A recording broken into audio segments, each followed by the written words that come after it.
Jedi utilise la force pour la connaissance et la défense. Jamais la Jedi. Ce sont des clients très importants, ils ne peuvent pas attendre. Eh ben, ils vont apprendre. Nous avons juré de protéger jusqu'à la mort la pierre du temps. Et j'ai juré de plus manger de glace, mais pareil qu'on a créé un parfum pour moi. Ah, ça nous botte tous de t'entendre dire ça. Il faut avouer que voir Donnie massacrer un nazi, c'est presque aussi chouette que d'aller au cinoche. La politique vue par Dupontel, les entreprises pharmaceutiques qui font n'importe quoi, le bordel dans le TVA, les news et le box-office de la semaine, et les sorties de la semaine prochaine, c'est le programme de ce nouvel épisode de La Nuit des Sorties. Moi, c'est Ista et je suis avec Al. Bonsoir Al. Bonsoir Ista, ça va? Bah écoute, ça va et toi? Ouais, ça va très bien, un peu malade, mais écoute, on est là, on a vu pas mal de choses cette semaine. Oui, beaucoup de pour le choses. coup, donc, Effectivement. on a la tête remplie, mais parfois on a envie de se pendre et parfois on a envie de remercier la vie de nous offrir ces programmes. On vous en parle après. On vous en parle, bah, effectivement. Donc on a un programme chargé, n'est-ce pas? Notamment, on va commencer avec l'actu, puis on continuera avec les sorties de la semaine, notamment on va parler de Second Tour et de Pain Hustler. Ensuite, on parlera du box-office de la semaine et puis aussi des prévisions pour les prochains gros films. Et on finira par les sorties de la semaine prochaine. C'est ça, un gros programme sur les sorties de la semaine surtout. Et on espère que ça vous aura plu. On vous rappelle qu'il y a les timecodes en description pour aller directement voir ce qui vous intéresse. Et bien on va attaquer les actus. Let's go. Et première actu, on va quand même parler d'un truc qui s'est passé ce week-end qui est pas très fun pour le coup. C'est l'acteur Matthew Perry qui est décédé du coup, qui se serait apparemment noyé. Un peu bizarre parce qu'il était âgé d'une cinquantaine d'années, donc ça fait un peu bizarre d'avoir cette news. Moi, je l'ai connu que dans Friends pour le coup, et c'était c'est le personnage celui qui me faisait le plus rire en tout cas dans les épisodes de Friends que j'ai vu, parce que j'ai pas tout vu non plus, je vais pas mentir, je suis pas grand fan de la série, mais j'ai des amis qui sont des gros fans de la série, et ouais, c'est un peu un choc pour le coup ce décès. Ouais, moi j'ai vu les 10 saisons de Friends, j'ai tout vu. Je m'étais tout fait à une époque. Et ouais, en fait moi quand je pense à Friends, je pense à lui et à Joey surtout. C'était ceux qui me faisaient le plus rire. Le duo, il était chouette et tout. Ouais, c'est vrai que ça fout un coup, quoi. Ça dit, on est vieux, quoi. Puis il fait partie de ces acteurs, comme tous les acteurs de Friends, qui ont pas trop, qui ont jamais vraiment décollé après Friends. En fait, ils ont toujours été bloqués là-dedans. Même Jennifer Aniston, qui était la plus connue et tout, elle a fait que des comédies et tout, tu vois. Mais elle est vraiment, son rôle iconique, c'est vraiment Friends, Rachel, quoi. Oui, clairement, Matthew Perry, il y avait, moi je me rappelle qu'à l'époque, il y avait le film Mon voisin le tueur qui avait un peu marché, je crois, avec Bruce Willis, où il était dedans, mais moi ça je l'avais vu, mais oui, après il est quand même toujours resté enfermé dans son rôle de Chandler, et j'ai l'impression que c'est un peu pareil avec tout le casting de Friends en vrai, peut-être à part Courtney Cox parce qu'elle est dans les scripts, mais voilà, mais oui, Joey c'est pareil, tu vois, Matt LeBlanc c'est pareil, quoi. Oui, c'est pareil, ils sont tous bloqués là-dedans, mais lui, en tout cas, je trouve que c'était celui qui était le plus drôle de tous, quoi, en fait. Il a un timing hyper bon dans les répliques et tout. Bon, après, tous les autres étaient bons aussi, tu vois. Oui. Mais je sais pas, moi, son personnage, celui qui me marque le plus. Ouais, ça se comprend, hein, clairement. Ouais. Une triste perte, pour le coup. Oui, clairement. Bon, on passe à autre chose, un truc radicalement différent. Vas-y. Et on a une étude qui est sortie il y a pas très longtemps sur la Gen Z, donc les plus jeunes générations.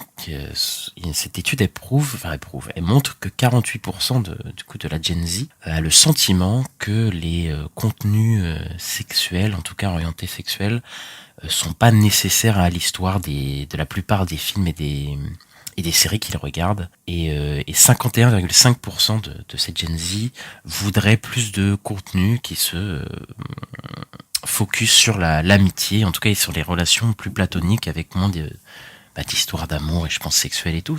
T'en penses quoi, toi, Ista, de cette étude?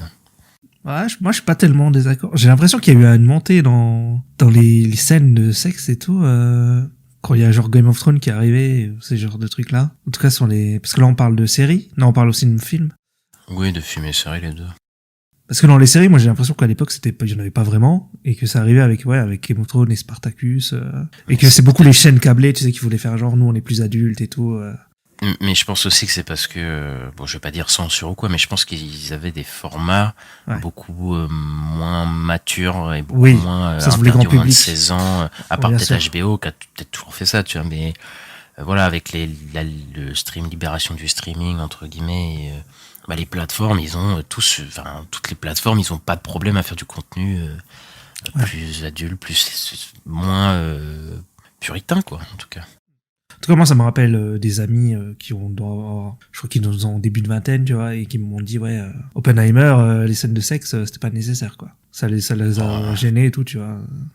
Écoute, moi, je suis pas du tout gêné par ça. Pour le coup, moi, j'ai pas de problème. J'ai plus problème quant à la représentation de ces scènes, tu vois, parce que souvent c'est masculin. c'est la même chose, quoi. Enfin, tu sais, il y a pas c'est vraiment un truc où tu sais, j'aime rarement, je me dis au cinéma ou comme dans les séries, oh, putain, cette scène de sexe vraiment m'a marqué, elle est vraiment différente, tu vois. Genre, tu sais, c'est rare, tu vois, c'est souvent un peu filmé pareil, un peu pareil, tu sais.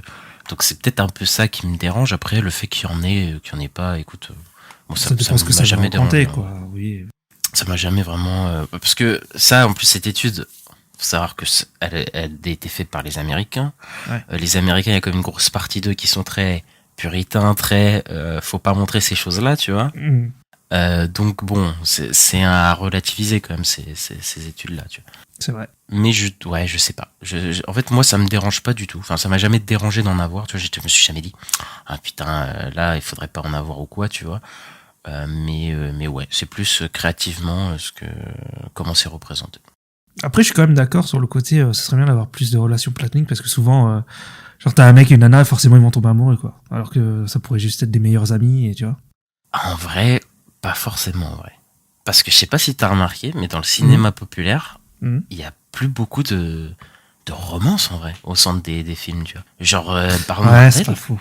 Marvel, il y a pas tant de romances que ça, tu vois, dans les derniers films, même dans les derniers, dans tout le MCU en fait. Il y a pas 50 000 romances.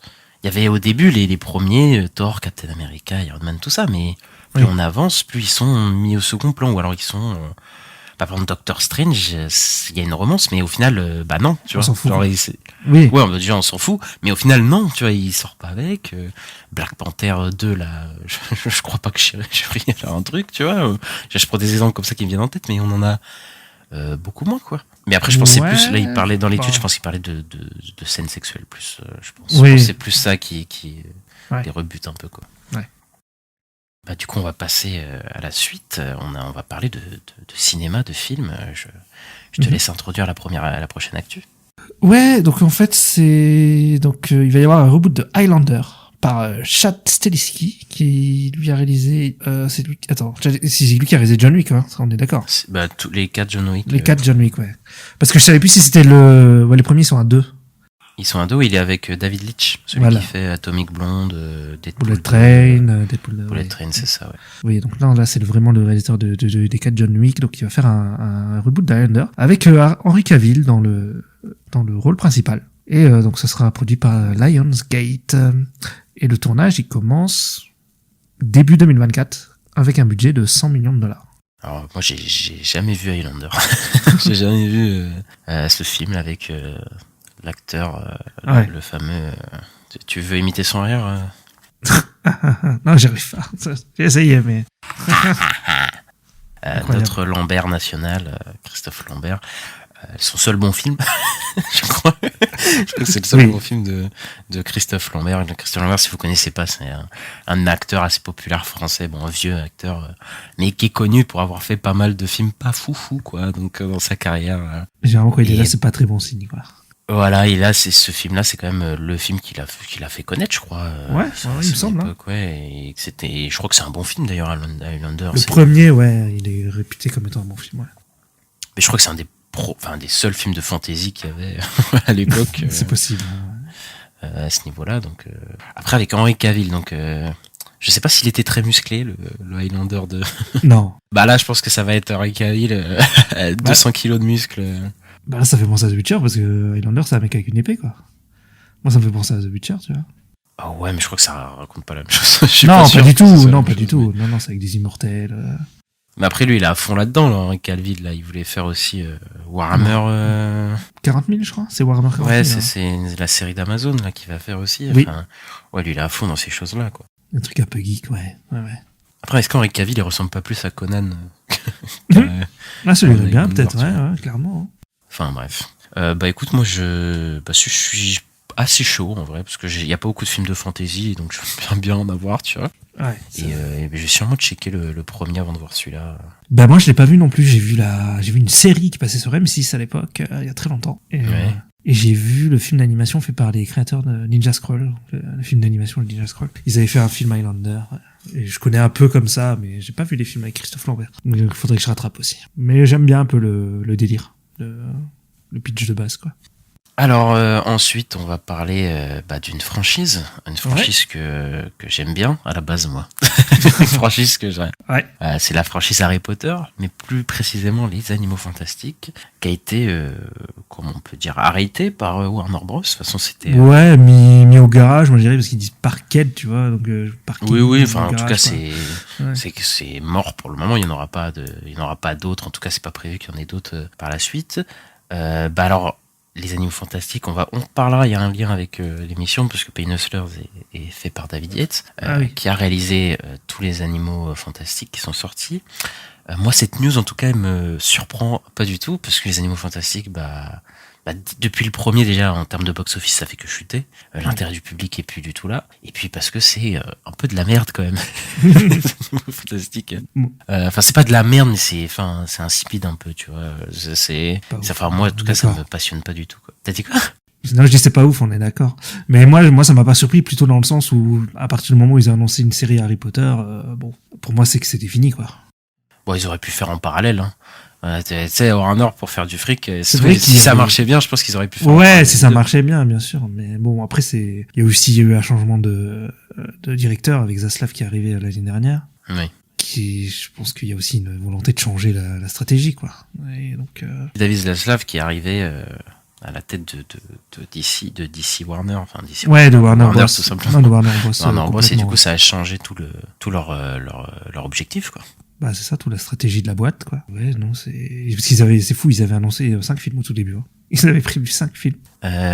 Ils ont dit qu'ils voulaient aller jusqu'à 5 films. Après, ils annonçaient le suivant en fonction du précédent, tu vois. Là, je sais que t'as pas vu les Animaux Fantastiques 3, mais non, il était temps d'arrêter le massacre. C'était non, mais tu sais, ça avait plus rien à raconter sur Newt Scamander. Je sais plus comment ils disent en français. Norbert Dragono, je crois, c'est en français. Oui. C'était le personnage principal du premier. Ouais, moi, je trouve que déjà dans le 2, ils savent plus quoi. Enfin, il est secondaire, le personnage dans le 2 déjà. Ah oui, je suis d'accord, hein, parce que le premier, moi, je l'aime bien, tu vois. Enfin, je l'aime bien, sympa sans plus, sympa, tu vois. Ouais. Je trouve avec tous les animaux et tout. Et en fait, toute cette quête de Norbert Dragono avec ses animaux, ça passe au second plan dans le 2, et alors le 3, c'est encore pire. Et en fait, tout se concentre sur Dumbledore et Grindelwald, quoi. Enfin, tous les personnages, c'est une catastrophe. Et puis la mise en scène de David Yates, bon voilà, tout le monde l'a déjà dit, mais c'est pas un très bon metteur en scène. Non, voilà. on en parler. Et encore dans les Harry Potter, parce qu'il a fait le 5, 6 et les 2, 7 parties par les deux, il se basait sur le travail d'autres personnes déjà de base, tu vois. Donc il pouvait, même s'il il a fait des choix un peu, voilà, il avait une base. Et là, le film se passe même, enfin, j'ai dire, il retourne à Poudlard à un moment, mais on dirait que c'est plus Poudlard. Il y a plus la magie, tu vois. C'est très étrange, tu vois. Et en fait, en dehors de Poudlard, il y a rien, quoi. Enfin, il y a un filtre gris et dégueulasse. Ouais, ce que j'allais dire, parce qu'il me semble que Poudlard est très gris dans le 2. Parce qu'on le voit aussi, il me semble, mais enfin, j'en ai pas à souvenir de ouf, quoi. Ouais, mais en fait, genre, Poudlard, on te montre Poudlard, ouais, mais c'est ça, on te montre Poudlard en grand, et on te fait, ah putain, on va rentrer dans Poudlard. Et tu sais, ils sont dans la grande cafette, enfin la salle principale, tu sais, là où il y a toutes les bougies, c'est magnifique et tout. Et genre on les voit juste à une table entre eux en train de parler, tu sais, il y a plus de magie, quoi, il y a plus d'ampleur dans cet endroit, quoi. C'est assez triste pour le coup, quoi. Et donc voilà, cette saga est terminée et pour le coup on est un peu content, c'est du gâchis. Pour le coup, c'est du gros gâchis parce que c'est Harry Potter, en vrai, ils auraient pu faire autre chose. Il y a tellement de trucs potentiellement tu peux exploiter. Bah non, prochain on se retrouve à refaire Harry Potter en série, donc on n'a pas hâte. Ils auraient pu faire un truc comme le jeu vidéo Hogwarts Legacy, il se passe 100 ou 200 ans avant, je sais plus, par rapport au film. Ouais, raconter autre chose. Ouais, avec des autres élèves et tout, toujours un Poudlard, mais... Après, je sais pas, est-ce qu'il y a d'autres écoles de sorciers? Oui, bien sûr. Non, bah, tu n'as pas vu la saga, Ista? Non, mais Si, t'es je l'ai pas vu, fan, mais je sais. Je me souviens pas de tout, je t'avoue. Je me Dans le souviens plus 4, s'il y a il y a- que Poudlard aussi, il y a d'autres... Ah bah oui, il y a des écoles... oui. Il y a des écoles qui viennent pour participer à la Coupe de Feu. Ouais, effectivement. Donc bah ils auraient pu faire un truc avec les autres écoles, mais bon.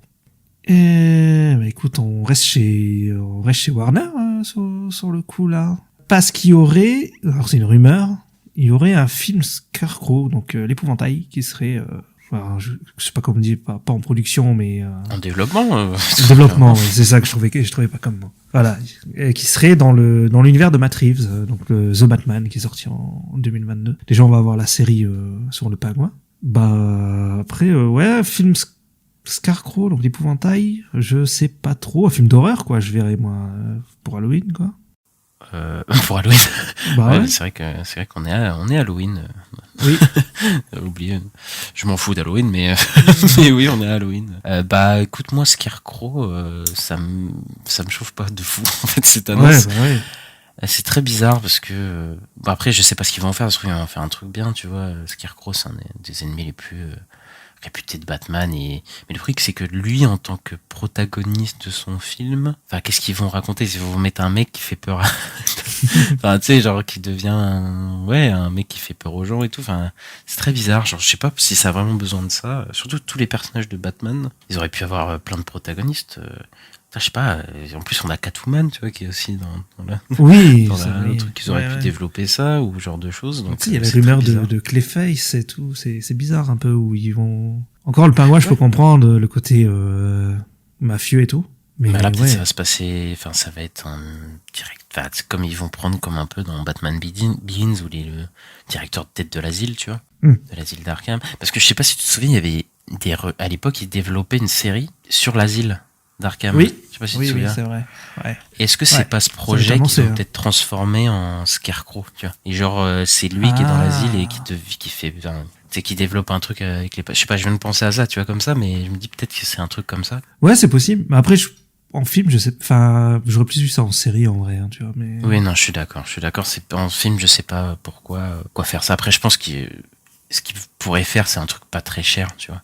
Ouais. Potentiellement, et du coup, qui se rembourserait pas mal. Mais j'aurais peut-être préféré ça en série comme Le Pingouin, où ça permet d'explorer une partie de l'univers, mais sans que c'est besoin. Je crois pas que ça a vraiment besoin d'être un film de cinéma, quoi, pour le coup. Mais bon. Ouais, je suis d'accord, mais après, c'est aussi dans l'univers de The Batman. The Batman, pour l'instant, on a l'impression que c'est quand même quelque chose de très réaliste. Donc, je sais pas, l'épouvantail, moi, je le vois bien faire plein d'illusions et tout, quoi. Donc, c'est un peu bizarre. Après, ce qui est bien avec l'épouvantail, c'est que tu peux faire un truc réaliste, mais tu sais, faire voir des visions aux gens, tu vois. C'est juste que c'est comme de la drogue ou un truc comme ça, tu vois. Ouais, mais j'ai pas envie que ce soit comme dans Batman Begins, quoi. C'était... Alors, c'était très bien dans Batman Begins, les hallucinations de l'épouvantail. Bah, c'est juste c'est pas des hallucinations comme dans les Batman Arkham, tu vois. Moi, c'est ça que j'aimerais voir.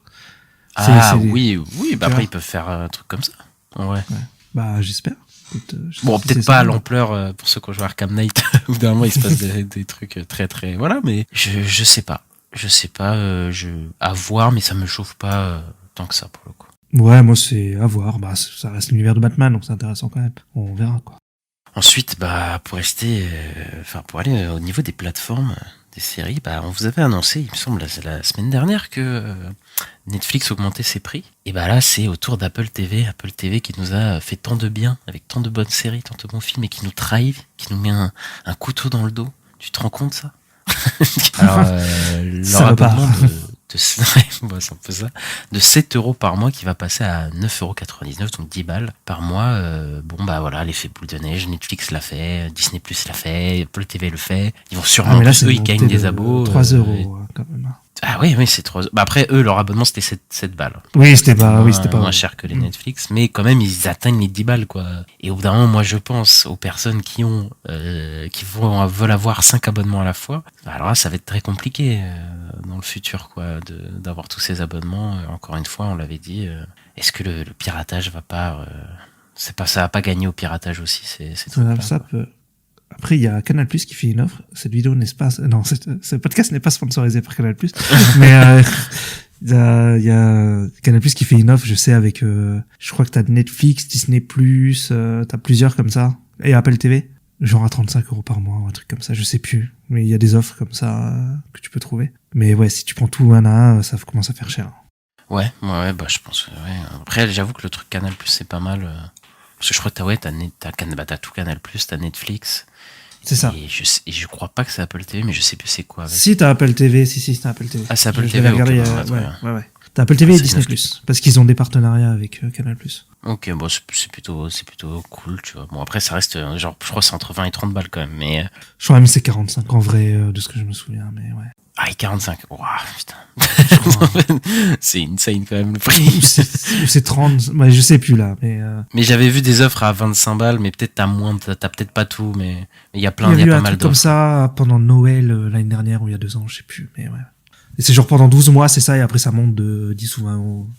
Oui. Après, je crois que, enfin, moi, je trouve plutôt pas mal l'abonnement parce que, bon, je l'ai pas pris, mais j'avais un pote qui l'avait et Canal+, ils ont, pour le coup, un bon catalogue de base aussi, bah ouais, c'est ça de aussi. films, parce que, bah, ils ont l'exclusivité au niveau de la chronologie des médias. Ouais, c'est le premier, qu'ils ont, C'est, du coup, eux, c'est à partir de 6 mois, un truc comme ça, qu'ils peuvent avoir les films sur leur plateforme, parce que la chronologie des médias, bon, pour faire simple, c'est plus tu investis dans le cinéma français pour les plateformes, pour les sociétés de production, et plus tu pourras récupérer les films de cinéma pour ta plateforme plus tôt. Donc, c'est pour ça que Canal+, eux, ils investissent beaucoup dans le cinéma, du coup, ils peuvent avoir les films sortis au cinéma plus tôt sur leur plateforme, puis en plus, après, c'est Netflix, et ensuite, c'est les autres plateformes de streaming. Voilà. Ok, bah écoute, mauvaise nouvelle, en tout cas tout augmente. Enfin, sortez le porte-monnaie. Ensuite, on va parler de Doctor Who, parce qu'il y a eu un trailer qui est sorti pour Doctor Who, c'est les 60 ans de la série. Oui, c'est une vieille série. Donc pour fêter le 60aire, ils vont sortir 3 épisodes. Donc on a les noms des épisodes, donc il y a le premier, c'est La Créature Stellaire, qui sort le 25 novembre, Aux Confins de l'Univers, qui sort le 2 décembre, et Le Fabricant de Jouets, qui sort le 9 décembre. Ces 3 épisodes, ils voient le retour de David Tennant en Docteur, donc qui est un des docteurs les plus appréciés dans Doctor Who, qui était le 10e Docteur. Et en fait, il va revenir en tant que 14e Docteur. Et ensuite, ça va passer au 15e Docteur, qui est joué par l'acteur de Sex Education, c'est Ncuti Gatwa. Voilà. Gatwa. Ouais, c'est très compliqué. Ouais. Et il va faire le nouveau Docteur pour la prochaine vraie saison, quoi. Là, ce sera des épisodes, je pense, à peu près d'1 heure. Et ce qui est vachement bien, c'est que en fait, c'était toujours compliqué à voir Doctor Who en France, en vrai. Il n'y a jamais eu de diffusion vraiment. Il y avait France 4 qui diffusait à une époque, mais c'était des anciens épisodes, tout ça. Et là, en fait, ce sera en simultané, le jour de la sortie, on l'aura sur Disney+, l'épisode de Doctor Who qui sortira en même temps en Angleterre et dans le monde, et voilà, c'est vachement bien, je trouve. Ouais, c'est cool. Après, moi, je te laisse cette info parce que je n'ai pas vu une seule minute de Doctor Who, donc je ne sais rien du tout. Mais ouais, j'ai vu que tous les docteurs revenaient, donc tout le monde est hypé là sur Doctor Who. Et bah pour les fans, c'est cool, je pense. Et peut-être ça va ramener un nouveau public si c'est sur Disney+ en simultané. Je me dis peut-être ça va reprendre. Moi, je sais que j'ai pas trop regardé les 3 dernières saisons avec Jodie Whittaker. Jodie Comer. Non, Jodie Comer. Non, si, c'est ta raison. Ouais. Et je pense que je vais reprendre là. En tout cas, ça me donne envie d'en reprendre. Bah après, pour le coup, parce que ça peut faire peur de dire que c'est une série de 60aires et que du coup tu t'as tout retapé. Je crois qu'il y a personne quasiment qui se tape tout Doctor Who. C'est les gens, bah moi j'ai pas vu En fait, il y a des vieux épisodes en noir et blanc et tout, comme ça j'ai pas vu, tu vois. Et ensuite. Non mais chacun peut prendre le fil selon un docteur, quoi. En fait. Bah c'est ça. Il me semble. C'est ça. T'as un nouveau docteur, ça fait un peu un genre de. Parce qu'il change de showrunner et tout à chaque docteur, tu vois, pratiquement. Sauf entre Matt Smith et Peter Capaldi, c'était tout le temps Moffat, je crois. Mais généralement, ils changent, et donc ça te fait que tu peux... C'est un nouveau point d'entrée, un docteur, quoi, dans la série. Donc voilà. Ouais, voilà. Donc faut pas avoir peur de... Quand t'as dit 60 je pense qu'il y a des gens qui... Peut-être ils se disent, oula, peut-être pas pour moi, mais voilà, les fans seront contents. Ouais. Ensuite, on a des news d'une adaptation de jeux vidéo, et oui, ça se multiplie, les adaptations de jeux vidéo. On parlait dans Box Office, d'ailleurs, hein. Oui, et c'est déjà l'overdose alors que ça n'a pas commencé.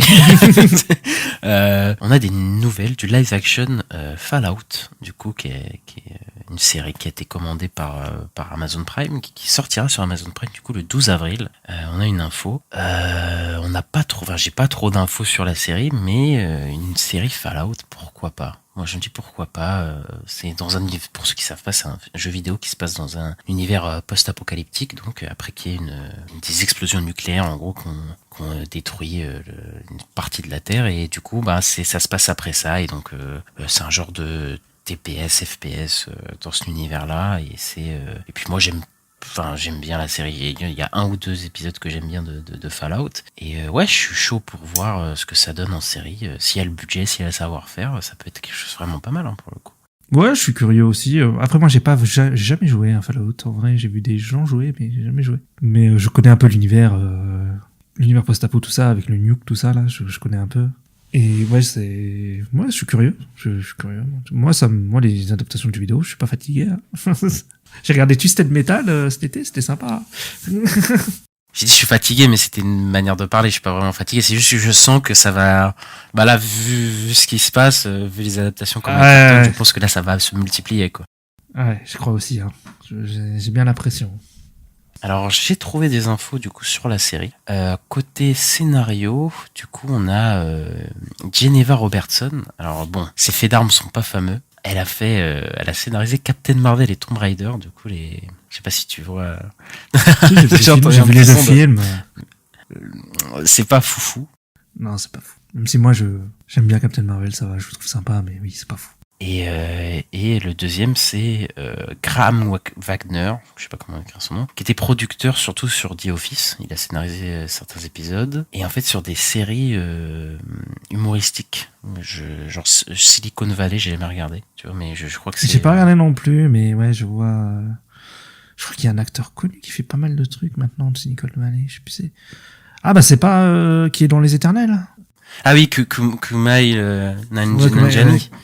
Oui, c'est ça, oui, c'est lui qui est dedans, tu vois. Et j'ai vu d'ailleurs que la série, il y aurait 3 épisodes qui seraient réalisés par Jonathan Nolan, du coup le frère de Christopher Nolan. Et ça, bah du coup, ça m'a un peu hypé là pour le coup. Ouais. Et dans les acteurs, on retrouve Walton Goggins, qui était chez Tarantino, notamment dans Les 8 salopards, où il est super. Il était dans Tomb Raider d'ailleurs. C'était le méchant de Tomb Raider. Il était dans Ant-Man 2. Bah, tu vois, ça, j'ai préféré dire. Et il y a Kyle MacLachlan, du coup, l'acteur de Twin Peaks, un acteur fétiche de David Lynch. Génial. Qui est génial, ouais, qui est dedans. Donc là, je suis plutôt hypé maintenant que j'ai vu ça. L'acteur j'ai vu qu'il était derrière. Desperate Housewives aussi, je crois. Il y en a qui l'ont beaucoup connu comme ça. Oui, je suis un super personnage dans Desperate. Oui, j'ai vu des Desperate Housewives, oui. Moi, je l'ai pas vu. Je sais qu'il est. Bah, c'est pas nul, en fait. C'est pas nul, franchement, c'était sympa. Non, mais j'ai un pote qui me disait pareil, il disait qu'il aimait bien regarder ça avec sa copine et tout. Ouais, moi, je regardais ça quand j'étais plus jeune, avec ma famille, ma mère et tout. Et en fait, c'est pas... Tu sais, quand je regarde un truc comme ça, tu dis, ah, c'est une série, tu sais, pour meuf, tu sais, t'es un peu con quand t'es jeune, tu vois. Et en fait, non, c'est plutôt pas mal, c'est plutôt attachant. D'accord, ok. Bon, et voilà, est-ce qu'on passerait pas à une petite news Disney Marvel, Ista? Ouais, on va parler de Disney, donc qui a fait des reports suite aux grèves, je suppose. Il y a des gros reports de 1 an pour le Pixar Helio, donc il passe du 1er mars 2024 au 13 juin 2025. On a le Blanche-Neige en live action qui est repoussé d'1 an aussi, qui passe au 21 mars 2025. Et ils ont complètement enlevé du calendrier le film Magazine Dreams avec Jonathan Majors suite à ses problèmes légaux de justice, quoi. Oui, parce que là, pour le coup, je pense pas un truc de la grève ou quoi, là, je pense vraiment parce que Jonathan Majors, du coup, l'acteur qui joue Kang, qui joue Kang dans Loki et dans toutes les adaptations Marvel, et a des petits problèmes avec la justice en ce moment, et c'est encore en délibération et tout, mais donc on sait pas s'il va être jugé, en tout cas, mais s'il est jugé coupable, mais franchement, là, je sais même pas, même qu'il soit jugé coupable ou pas, il est quand même accusé de gros trucs. Et ça a vraiment atteint pour le coup son image et sa carrière, donc il sera peut-être mis de côté et pour le futur du MCU, comme là ces projets ou qui sortiront, parce que je pense que si le film il est tourné et tout, il sortira forcément, mais je pense qu'il aura peut-être pas la médiatisation qu'il aurait dû avoir pour ces genres de films s'il est jugé coupable et tout. Ouais, parce que le film il avait été diffusé, je crois, à Sundance ou un festival dans ce genre-là. J'en ai entendu un peu parler. Ok. Et après pour les Blanche-Neige et Elio, ça me surprend pas beaucoup en fait. Suite à la grève des acteurs qui est pas finie, même si qui est en passe de se finir là, à l'heure où on enregistre ce podcast, parce qu'apparemment elle avance plutôt bien. Le live action Blanche-Neige qui est repoussé d'1 an, ça m'étonne pas. Le film, je pense qu'il déjà il se fait bâcher avant même d'être sorti déjà, aussi c'est quand même un truc de fou là, parce que bon, déjà il y a des gens qui boycottent entre guillemets Rachel Zegler parce que il donne son avis et qu'il l'aime pas, enfin je sais pas des raisons pas forcément, c'est débile. Je comprends même pas, tu vois, mais un peu comme Brie Larson à l'époque avec Captain Marvel. Et le film, il y a une première image qui est sortie avec Blanche-Neige qui est entourée des 7 nains, et l'image, je suis désolé mais elle est dégueulasse quoi. Enfin les nains ils sont horribles quoi dedans. Ils sont en 3D, ils sont en CGI. Ils sont en CGI dégueu, et ça sent la CGI dégueu, et je crois que, j'espère que les gens ils en ont marre d'un moment de ces trucs là quoi. Je sais pas. Par contre, je me pose la question parce que le film sort dans 1 an et demi. Est-ce que quelqu'un aura encore quelque chose à foutre de ce projet quoi? Enfin, je sais pas, est-ce que quelqu'un a déjà quelque chose à foutre de base, je veux dire, à part faire des polémiques nulles sur un film dont les gens s'en foutent. Oui, c'est vrai, franchement. Après, je dis ça, mais à chaque fois, ils font genre des centaines de millions sur l'adaptation, tu vois. Oui, oui. Ouais. Même la petite sirène qui a été moins, voilà, elle a fait comme dans les 500 millions, donc voilà quoi. Ouais, même proche des 600, je crois. Mais ouais. Donc bon, c'est. Donc ça veut dire qu'il y a quand même du monde qui a été le voir. Hein. Oh, mais de toute façon, celui-là, je pense qu'il va y avoir du monde qui va le voir. Mais après, c'est juste que les polémiques sont très très grosses sur le film, voilà. Oui. Pour le coup, donc on verra comment ça se passe. Mais moi, par contre, je voulais parler d'un truc. Mais ça, c'est plus par rapport à Marvel. C'est qu'en fait, le calendrier, il a été mis à jour et tout par Disney.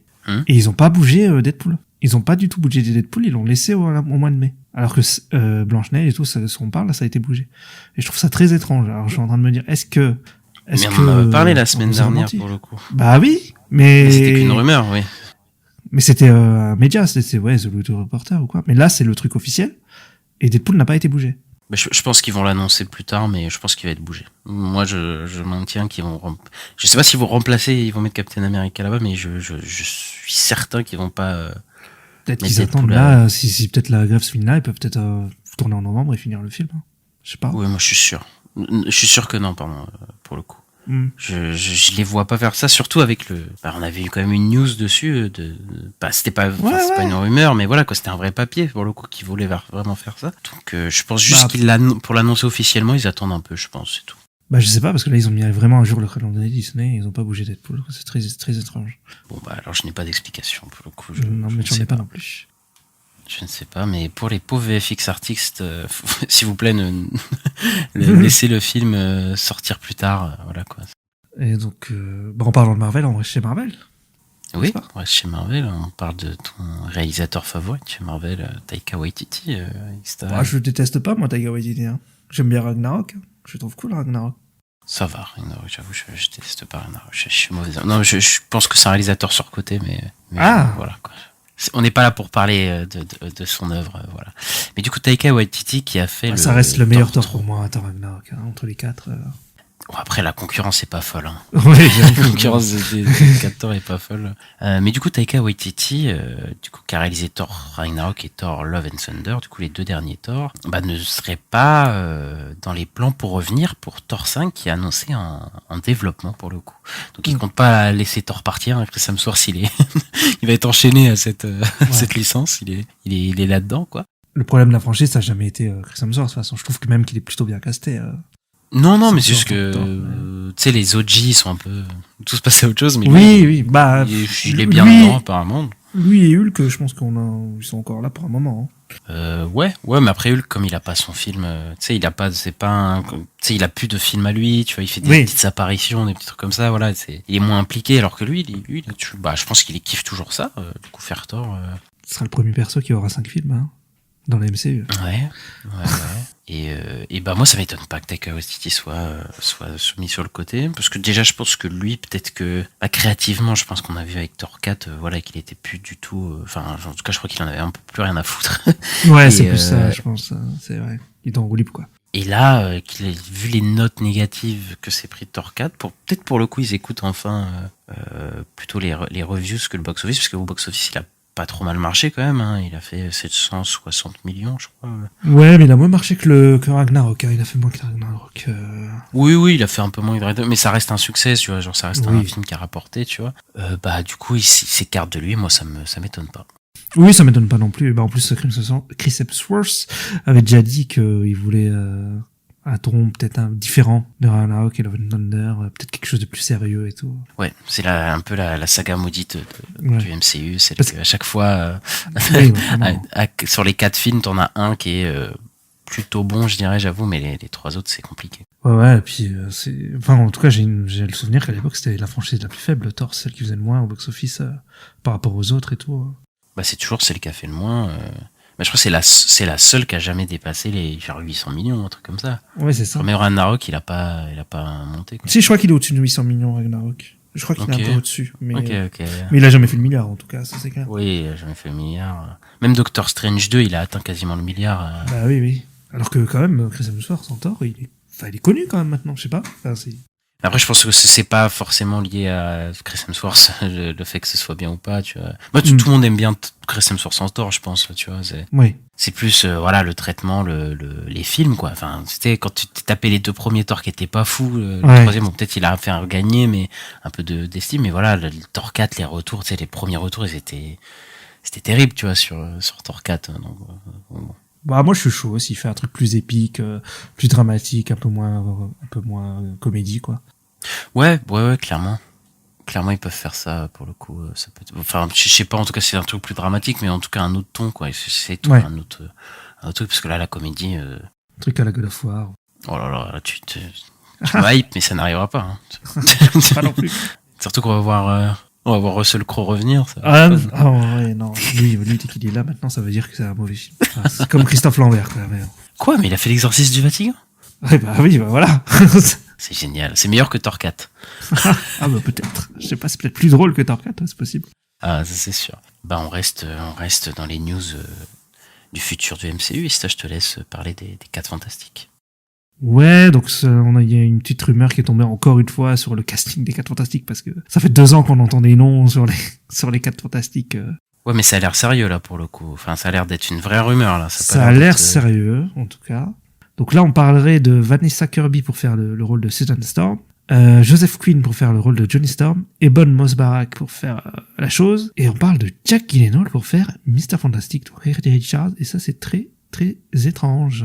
Alors, ouais, parce que Vanessa Kirby en Susan Storm, on le savait depuis des mois, que c'était, enfin, c'est Ouais, même plus ça... une rumeur, quasiment, c'est appliqué, quoi. Joseph Quinn, il y avait des grosses rumeurs sur lui en Joseph Storm. Ebon Moss, je connais pas du tout. moi, sais je pas je l'ai vu dans beaucoup de choses, hein, cet acteur. Ah ouais? Oui. Bah, il est dans The Bear, la série The Bear. Ah, ok. Il est dans The Punisher. Je l'ai vu dans Dopsic, une série qui parle de trucs pharmaceutiques. J'ai vu dans... il est dans le film avec Jennifer Lawrence, là, qui est sorti il y a pas longtemps. Il est dans beaucoup de choses. Ah, The Challenge, là, ou un truc comme Ouais, ça, là, le challenge. ouais, ce truc-là, ouais. Mais attends, du coup, maintenant, tu m'as rappelé un truc, parce que j'ai vu la tête de l'acteur, effectivement, il joue dans The Punisher, mais du coup, Oui. s'il est dans le MCU. Alors, je sais pas si tu as vu, il y a un livre qui est sorti, qui s'appelle La chronologie officielle du MCU, qui est fait par Marvel Studios, qui est sorti On aux en a États-Unis. parlé la semaine dernière, on a eu plein d'infos dessus, il me semble. Non, c'est pas le même livre, là, on parle, là, non, Ah, il y a encore un autre livre. Oh, bon. Il y a un livre sur la chronologie du MCU. Ok, il y a 2 livres, du coup, Marvel qui sont sortis. Bah, l'autre, c'était par des journalistes, c'était pas fait par Marvel Studios. Oui, c'est Là, vrai, c'est fait c'était par des Marvel journalistes. Studios, tu vois. C'est fait par Marvel Studios. Et en fait, ils disent que toutes les séries, tous les trucs, en fait, faits par Marvel Television, en gros, c'est dans le multivers. Et c'est pas dans la chronologie officielle du MCU, quoi. Voilà, bah maintenant on sait, du coup. Ouais, on sait, ouais. Ouais. Bon, bah, tu dis ça, mais moi je savais pas. Bah, Parce que nous on se posait la question depuis, ça fait 3 ans, on se posait la question de oui, bah, est-ce que ils le disent dans Daredevil le ça livre. va être le même, est-ce que voilà, bah là du coup on sait que c'est pas le même Daredevil, du coup ce sera pas le même Punisher. Ok, voilà, enfin c'est clair, tu vois, pour le coup. Mais du coup il y a quand même un problème avec ce casting, enfin avec le casting, puisqu'il y a Jake Gyllenhaal. Ouais, ça Monsieur c'est bizarre. par Fantastique. contre, parce que là, on est dans l'MCU, là. Avec Jake Gyllenhaal. Et pour ceux qui se rappellent bien, Jake Gyllenhaal joue Mysterio dans Spider-Man Far From Home. C'est l'antagoniste. Bah, du coup, ça pose un petit problème, c'est que bah il a la même tête que bah si Mr Fantastic c'est Mysterio, bah en vrai ce serait un retournement de situation assez spécial, tu vois, de dire bah en fait Mysterio c'est Ah oui, Monsieur Fantastique, tu vois. Ouais. Tu sais, non mais tu sais, genre ils vont dire bah Quentin Beck, du coup le vrai nom de Mysterio, bah c'est Monsieur Fantastique, mais du coup ce serait un peu spécial. Ce serait bizarre, hein. Et après, ce serait bizarre quand même de voir Red Richards Jake Gyllenhaal dans Red Richards et qu'il rencontre Spider-Man, par exemple. Je sais pas. C'est chelou. Ouais, mais du coup, je pense que le film sera... Enfin, s'ils font ça, hein, ce sera... Ils seront pas dans le même univers, du coup. Du coup, c'est sûr et certain. Peut-être. Tu sais, il y avait la théorie c'est pas comme quoi con. ce serait des gens d'un autre univers qui viennent dans le MCU, tu sais. Bah, c'est vrai que ce serait pas con, parce que là, dans l'idée, le fait que il s'est passé des dingueries et que les 4 Fantastiques ont jamais agi, quoi, c'est bizarre, quoi. Ce serait bizarre. Non, moi, je pense qu'ils vont faire ça parce que, bah, de toute façon, la réponse est sous nos yeux, c'est Jake Gyllenhaal qui le joue, donc ça peut pas être 2 fois la même chose, tu vois. Ou alors ils le griment et ils mettent que ça ressemble à quelqu'un d'autre, mais ce serait bizarre. Et sur le coup, ça donnerait un truc logique et ça pourrait même être assez drôle quand il rencontrera Spider-Man. Donc, vous voyez, pourquoi pas. Ouais, moi, je suis plus au Oui, c'est final. possible. Ouais, pourquoi pas. Au final, là, dit comme ça me va. Après, ça reste très flou pour l'instant, mais ouais, ça nous mindfuck un peu la tête, pour le coup. Ouais, ben on saura tout ça après la fin de la grève. Donc peut-être ça sera fini hein, quand on sortira ce podcast, quand il sera sur les plateformes. Ouais, parce que nous, on n'a pas de chance. Toutes les infos, ils sortent un jour après qu'on enregistre le podcast, donc, donc C'est vrai. on verra. Ensuite, on a des nouvelles de Daredevil. Du coup, on parlait que merci Ista de nous révéler que Daredevil, ce n'est pas le même que celui de la série Netflix. Et il y a une nouvelle team créative du coup pour la prochaine série Daredevil, parce qu'on vous avait dit que elle reprenait de zéro, en tout cas au niveau de l'écriture, elle repartait de zéro la semaine dernière. Et on a plusieurs personnes qui sont annoncées. On a Dario Scardapane. Je sais pas si je le dis bien, mais t'as toujours des noms très difficiles à prononcer dans C'est vrai. ces trucs-là. Qui a travaillé sur The Punisher, il me semble, c'est ça, Ista? Ouais, il a été producteur et scénariste sur Punisher. Il a notamment scénarisé un des épisodes qui est le mieux noté sur IMDb, l'épisode 12 de la saison 1. Je crois qu'il en a fait 4. Et ouais, il a l'air assez doué, le monsieur. Et il va être le showrunner de la série, donc celui qui dirige tout, et il va être accompagné de Justin Benson et Aaron Moorhead. Du coup, c'est ceux qui ont ils ont travaillé sur Moon Knight et la saison 2 de Loki, qui est actuellement en cours. Et est-ce que ça te rassure, en tout cas, ces infos? Ouais, bah moi ça me rassure pas mal. Bah le showrunner, de toute façon, showrunner c'est vraiment ce qui est le plus important dans une série, et le fait que le mec a vraiment bossé sur The Punisher, c'est pas enfin voilà, ça va avec ce qui était dit dans l'article de The Hollywood Reporter, qui parlait du fait qu'il voulait se rapprocher du ton Netflix de la série Netflix, quoi. Donc le choix il est bien. Après, je pense pour les réalisateurs, c'est plus une question de sécurité, quoi, de prendre des gens avec qui ils ont bossé et puis que ça s'est bien passé. Donc voilà. Oui, du coup, ils font un mix de. On veut l'ambiance de la série Netflix, mais on garde quand même les mecs qu'on connaît, quoi, avec nous, quoi. Donc on verra bien. Après, du coup, ce qui est bien, c'est que ça s'annonce plus comme la série Netflix, entre guillemets, parce que on vous en avait parlé la semaine dernière, mais ça se dirigeait pas du tout dans cette direction. Apparemment, la série de base, ça devait se diriger vers un truc beaucoup plus de procès que de super-héros avec Daredevil, quoi. Je rappelle que apparemment il devait mettre son costume à partir de l'épisode 4, quand même. C'est quand même assez fou. Et là, du coup, on aura peut-être une vraie série Daredevil. Et pour le coup, oui, je suis un peu plus rassuré. Moi. Ouais, mais par contre, ce serait plus sûr pour tu sais, il avait annoncé 18 épisodes à la Comic-Con, ce serait plus sûr du tout que ce serait en 18 épisodes. Hein.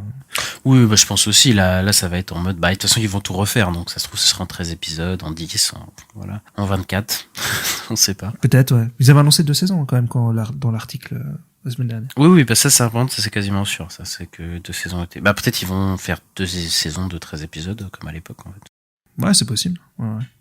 Et voilà pour les actualités de la semaine. On a fait le tour. Donc on va passer aux sorties de la semaine. Yes, et ben on va vous parler du premier film de la semaine réalisé par Albert Dupontel, Second Tour. Le sol, ils sont trop forts, trop puissants. Ils me lâcheront plus même quand je serai élu.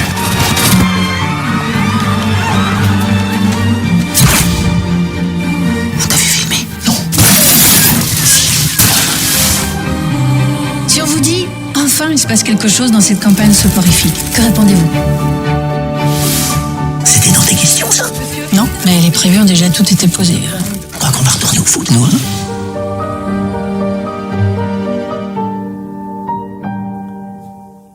Journaliste politique en disgrâce placée à la rubrique football, Mademoiselle Pov est sollicitée pour suivre l'entre-deux-tours de la campagne présidentielle. Le favori est Pierre-Henri Mercier, héritier d'une puissante famille française et novice en politique. Troublée par ce candidat qu'elle a connu moins lisse, Mademoiselle Pov se lance dans une enquête aussi étonnante que jubilatoire. Tel est le résumé du nouveau film de Albert Dupontel. Donc Albert Dupontel, réalisateur français de comédie assez connu, qui avait commencé... je vais te laisser en parler, ça, parce que tu adores plus que moi Dupontel, tu l'as connu depuis longtemps. Oui, moi j'aime bien Dupontel, j'ai vu tous ses films en fait, sauf non, j'ai toujours pas vu Revoir là-haut, faut que je rattrape. J'aime plutôt bien son cinéma et là je trouve que Second Tour, c'est dans la lignée de son film d'avant, donc Adieu les cons, qui est plus dans un côté fable, conte que le début de sa carrière où il était plus en mode punk énervé, voilà. On est plus dans un truc un peu candide. On a un truc un peu moins absurde. Bon, c'est des situations absurdes, mais on est moins dans l'absurde. Loufoque poussé à c'est vraiment une fable politique, mais on garde toujours le côté comédique quand même de quasiment tous ces films. Oui, clairement. Écoute, moi le film j'ai trouvé sympa, il m'a fait rire. Je trouve pas c'est son meilleur, mais il y a des moments ça m'a bien fait rire, notamment le personnage de Nicolas Marié qui est toujours drôle dans ces films d'ailleurs, qui moi je trouve très drôle et, avec ses commentaires sur le foot. Et il y a des trucs qui m'ont étonné. Notamment qu'il y ait des scènes d'action à la John Wick presque. C'est pas filmé comme John Wick, mais tu vois. Après, il a déjà fait ça, parce que moi je me suis tapé un peu sa filmo. Au début, il faisait quand même pas mal de scènes d'action dans ses premiers films. Je crois que ça plutôt à partir de 9 mois à ferme où il se calme un peu, mais dans ses premiers films, quand même, dans Enfermé dehors ou des trucs comme ça, il y a des scènes c'est des scènes d'action absurdes ou des trucs comme ça, mais il a toujours eu un petit peu ce truc-là. Après là, c'est dans un autre ton pour le coup, mais... Ouais, c'est parce que le ton je pense que c'est le ton qui m'a surpris. Mais d'ailleurs, le film est... pour moi, il est quand même séparé en plusieurs parties quand même, ce film-là. Le pitch qu'on vous a fait au début, il parle un peu du début du film, mais après, on part dans complètement autre chose quand même. On part dans un truc plus... là, vraiment un truc poétique. Ça se dit, oui, poétique. Oui, poétique, bien sûr. Poétique, je vais pas spoiler, mais il se passe quand même... il y a quand même des revirements de situation au milieu du film qui font partir dans autre chose, dans un truc beaucoup plus sérieux. En tout cas, un truc beaucoup plus sérieux, touchant, un peu candide, comme il a son habitude aussi, Dupontel, quoi. Oui, clairement, ça se veut très, comme je disais, très conte, quoi. Mais est-ce que t'as aimé toutes les parties du film, pour le coup? Est-ce que t'aimes la fin, le milieu, le début? Est-ce que t'aimes toutes les parties pareilles ou pas? Le milieu m'a un peu surpris en mode, c'est bizarre. C'était... C'est pas à quoi je m'attendais, et c'était le milieu il est un peu bizarre, je trouve. En fait, il y a des changements de ton hyper brusques, je trouve. Moi j'aime beaucoup le début du film pour le coup. Ouais, pareil. Parce que le duo de base, donc Cécile de France et Nicolas Marié, je trouve qu'ils marchent bien ensemble en tant que reporter de foot, tu sais, qui se retrouve là-dedans. Nicolas Marié, t'as raison, moi il me fait, toutes les répliques, il me fait mourir de rire, ce mec. Genre, il fait plein d'analogies vis-à-vis du football. Après, pour le coup, faut dire que on a vu le film il y a un peu longtemps, quand même, parce que moi, je me dis, mais j'essaie de me rappeler le film, mais en fait, on l'a vu. Moi, j'ai l'impression que ça fait un mois, ça fait peut-être pas un mois, mais ça fait un moment que je l'ai vu. Et toi, c'est encore plus longtemps, je crois. Moi, ça fait bien un mois, hein. Peut-être même plus. C'est bien un mois qu'on l'a vu en avant-première, le film. Il est pas frais, là, dans ma tête, je t'avoue. Mais c'est pas celui qui me reste le plus en tête de Dupontel, pour le coup. Non, je pense pas non plus. Parce qu'il y a des trucs qui marchent un peu moins bien, mais j'aime bien la première partie, du coup, comme je disais, en mode thriller politique, mais un peu de comédie, tu vois. Tout le casting il fonctionne plutôt bien, comme d'habitude avec Albert Dupontel, il reprend quasiment les mêmes acteurs, sauf à la Cécile de France, pour le coup c'est la première fois qu'il travaille avec, mais il reprend un peu les mêmes acteurs, il sait les diriger, il marche toujours super, lui-même il se dirige très bien, je sais pas si on peut s'auto-diriger, mais en tout cas il marche très bien dans le film en tant que futur président possible, hyper, tu sais, en plus ce que j'aime bien c'est qu'il y a un truc un peu flou, parce qu'on sait pas si c'est un mec de droite de gauche, tu vois, c'est un peu parce que il joue là-dessus d'ailleurs. Oui, de toute façon, lui, il se dit pas intéressé par la politique du tout. Pour le coup, en interview, il dit pas vraiment, parce que moi j'avais vu un peu des interviews sur Thinkerview là, et je sais qu'il aime bien François Ruffin, ou tu vois, il aime bien quand même quelques personnalités politiques, mais bon, lui, il se dit, moi je suis pas expert en politique, j'y connais rien, etc. quoi. En tout cas, dans le film, il dit que la politique, c'était vraiment qu'une toile de fond pour explorer ce qu'il voulait dire. Tu vois, c'était pas oui. C'est pas vraiment un film politique, même s'il en parle un peu, et c'est pour ça, je pense que le candidat, du coup, qui est joué par Albert Dupontel, qui est censé être véreux, un peu voilà mal intentionné et tout, on sait pas du tout dans quel bord il se situe quoi. Après le problème du film c'est que je trouve que les personnages centraux du début, donc Nicolas Marié et Cécile de France, ils passent au second plan. Mais plus le film avance, plus il passe au second plan quoi. Ouais, je suis d'accord. Et c'est le personnage d'Albert Dupontel, pour pas spoiler, qui prend vraiment l'ascendant quoi. Et ce qui est bien pour son personnage, j'aime bien ce qui se passe avec lui et l'autre personnage qui est lié à ce personnage-là, mais eux du coup ils sont vraiment en retrait quoi. Et je trouve que l'intrigue elle est un peu alambiquée à certains moments, surtout au milieu du film, j'ai du mal à suivre, tu vois, un peu tout ça, et il y a même des intrigues un peu inutiles, genre Cécile de France a une histoire un peu d'amour et tout, et je trouve que c'est un peu... Ah oui, c'est vrai, oui. Tu vois, tu t'en souviens même plus, oui, mais moi ça m'a... Et en fait, ça sert un peu à rien, quoi. C'était pas obligé de passer par là, quoi. Après, mais je sais que j'aime bien le débat, tu vois. J'aime bien le débat à la fin. Je trouve que ce qu'il dit, c'est intéressant. Oui. Je trouve qu'il y a quelques plans aussi vers la fin qui sont cool. Je trouve que c'est quand même bien filmé, moi. Il a quand même une science de l'image. Après, ça fait très bande dessinée, mais ça a toujours été ça son cinéma, je trouve. Toujours très cartoon, très bande dessinée. Que je mettrais en parallèle un peu avec Jean-Pierre Jeunet, qui fait un peu la même chose, je trouve. Ils se ressemblent beaucoup, je trouve, dans la réal, les deux. Il y a un côté cartooné, c'est assumé, ouais, mais genre surtout, tu sais, il utilise des fonds verts, ça se voit, mais il l'assume, tu vois, pour avoir une esthétique assez particulière. Après, je trouve que là, des fois, c'est un peu laid. Pour le coup, des fois, c'est un peu... à un moment, ils sont dans un dîner, genre un dîner mondain où il est dans la politique, et la caméra fait des tours autour de lui, et ça se voit que c'est filmé en studio, et je trouve pas, ça, il y a une foule en numérique un peu, là, okay. Moi, je pensais que tu parlais plutôt des flashbacks, où il y a des fonds verts assez dégueulasses. Après, moi, je me suis dit que c'était fait exprès, donc sur le coup, ça m'a pas, j'ai fait ok. J'étais à l'avant-première où j'étais. Pour le coup, il en parlait des flashbacks, et là, pour le coup, il a dit que c'était pas prévu de base, il a dû les ajouter pour de la cohérence, scénaristique et tout, mais que c'était pas prévu du tout, et pour moi, ça se sent un peu. Franchement, ça sent un peu parce que ils sont un peu mis là au milieu de nulle part, quoi. Mais après, je trouve que là, on retrouve vraiment un film de Dupontel dans ses thèmes, tu vois, la recherche d'identité de quelqu'un, et l'honnêteté aussi, qui est l'honnêteté de ses personnages, mais aussi de son cinéma, parce que c'est quelqu'un qui est assez sincère dans ça. Il y a un côté candide un peu dans ses films, je sais pas comment dire. Clairement, oui, c'est un enfant. Un peu niais, tu vois. Oui, tu vois. Un peu, souvent, c'est un peu des personnages enfants qu'il y a dans ses films. Et là, il y a encore un personnage qui est un peu comme ça aussi dans le film. Et du coup, on retrouve un peu ça. Et moi, j'aime plutôt bien ça dans son ciné, j'avoue. Après, il fait une satire de la politique et des médias. Alors, sur les médias, je trouve ça génial. Toutes les séquences où ils te mettent BFM TV, c'est pas que BFM TV, mais ils te mettent n'importe quelle chaîne d'infos et ils caricaturent un peu ça, et c'est ultra drôle, quoi. Après, de la politique, on peut faire quelques parallèles avec notre monde actuel, mais c'est pas non plus un truc très très poussé, et je crois pas qu'ils se prétendent, de toute façon, ils se prétendent pas du tout faire un film politique non plus. Non. Je pense pas que c'est ça qu'ils voulaient faire, clairement pas. Ils voulaient raconter une histoire, un conte dans le monde de la politique, c'est ça son truc. C'est pas... ça, mais du coup, quand il essaie de faire de la politique, forcément, il va se positionner un peu, surtout à la fin dans le débat, quoi. Là, il est obligé de sortir ce qu'il pense un peu de politiquement de sa tête, mais c'est vrai que c'est vraiment qu'il faut prendre ça comme un écran comme un fond, quoi. Parce que si tu t'attends vraiment à un film politique qui va te parler de la politique, qui veut pas faire passer un message et tout, non, pas vraiment. À part peut-être sur l'écologie, quoi. Il y aurait peut-être un message écologique, quoi. Oui, mais après, tu sais, genre, Je vais pas faire genre, mais c'est niveau 1 quoi. Oui, c'est oui, ce que je veux dire. oui. Après c'est un peu logique avec lui qui est en mode un peu une candeur retour à l'essentiel Ouais. de Dupontel, tu vois. Mais bon, ça vole pas très. Faut vraiment pas s'attendre à un film politique. C'est vraiment une comédie Non, c'est pas avec ce Ken Loach. cadre-là.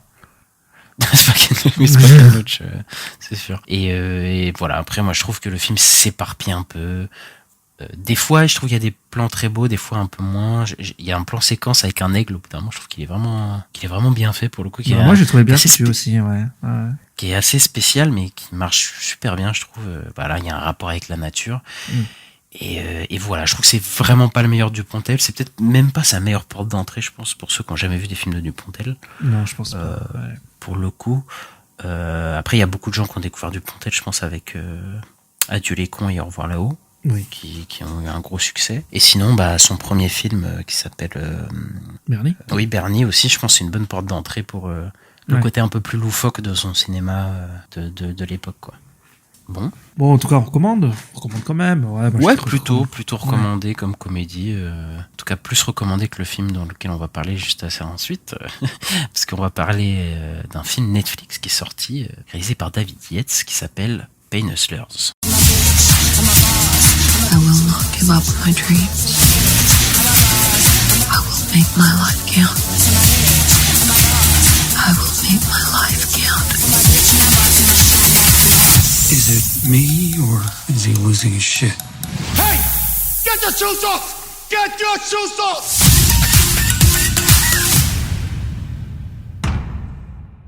Alors, l'histoire de Pain Hustler, ou marchand de douleur en français, en manque d'argent pour élever convenablement sa fille, Lisa Drake obtient un emploi dans une start-up. L'entreprise ouvrant dans l'industrie pharmaceutique spécialisée dans les antidouleurs est située dans un centre commercial vieillissant de Floride centrale. La mère de famille va alors se retrouver au centre de malversation criminelle aux conséquences mortelles.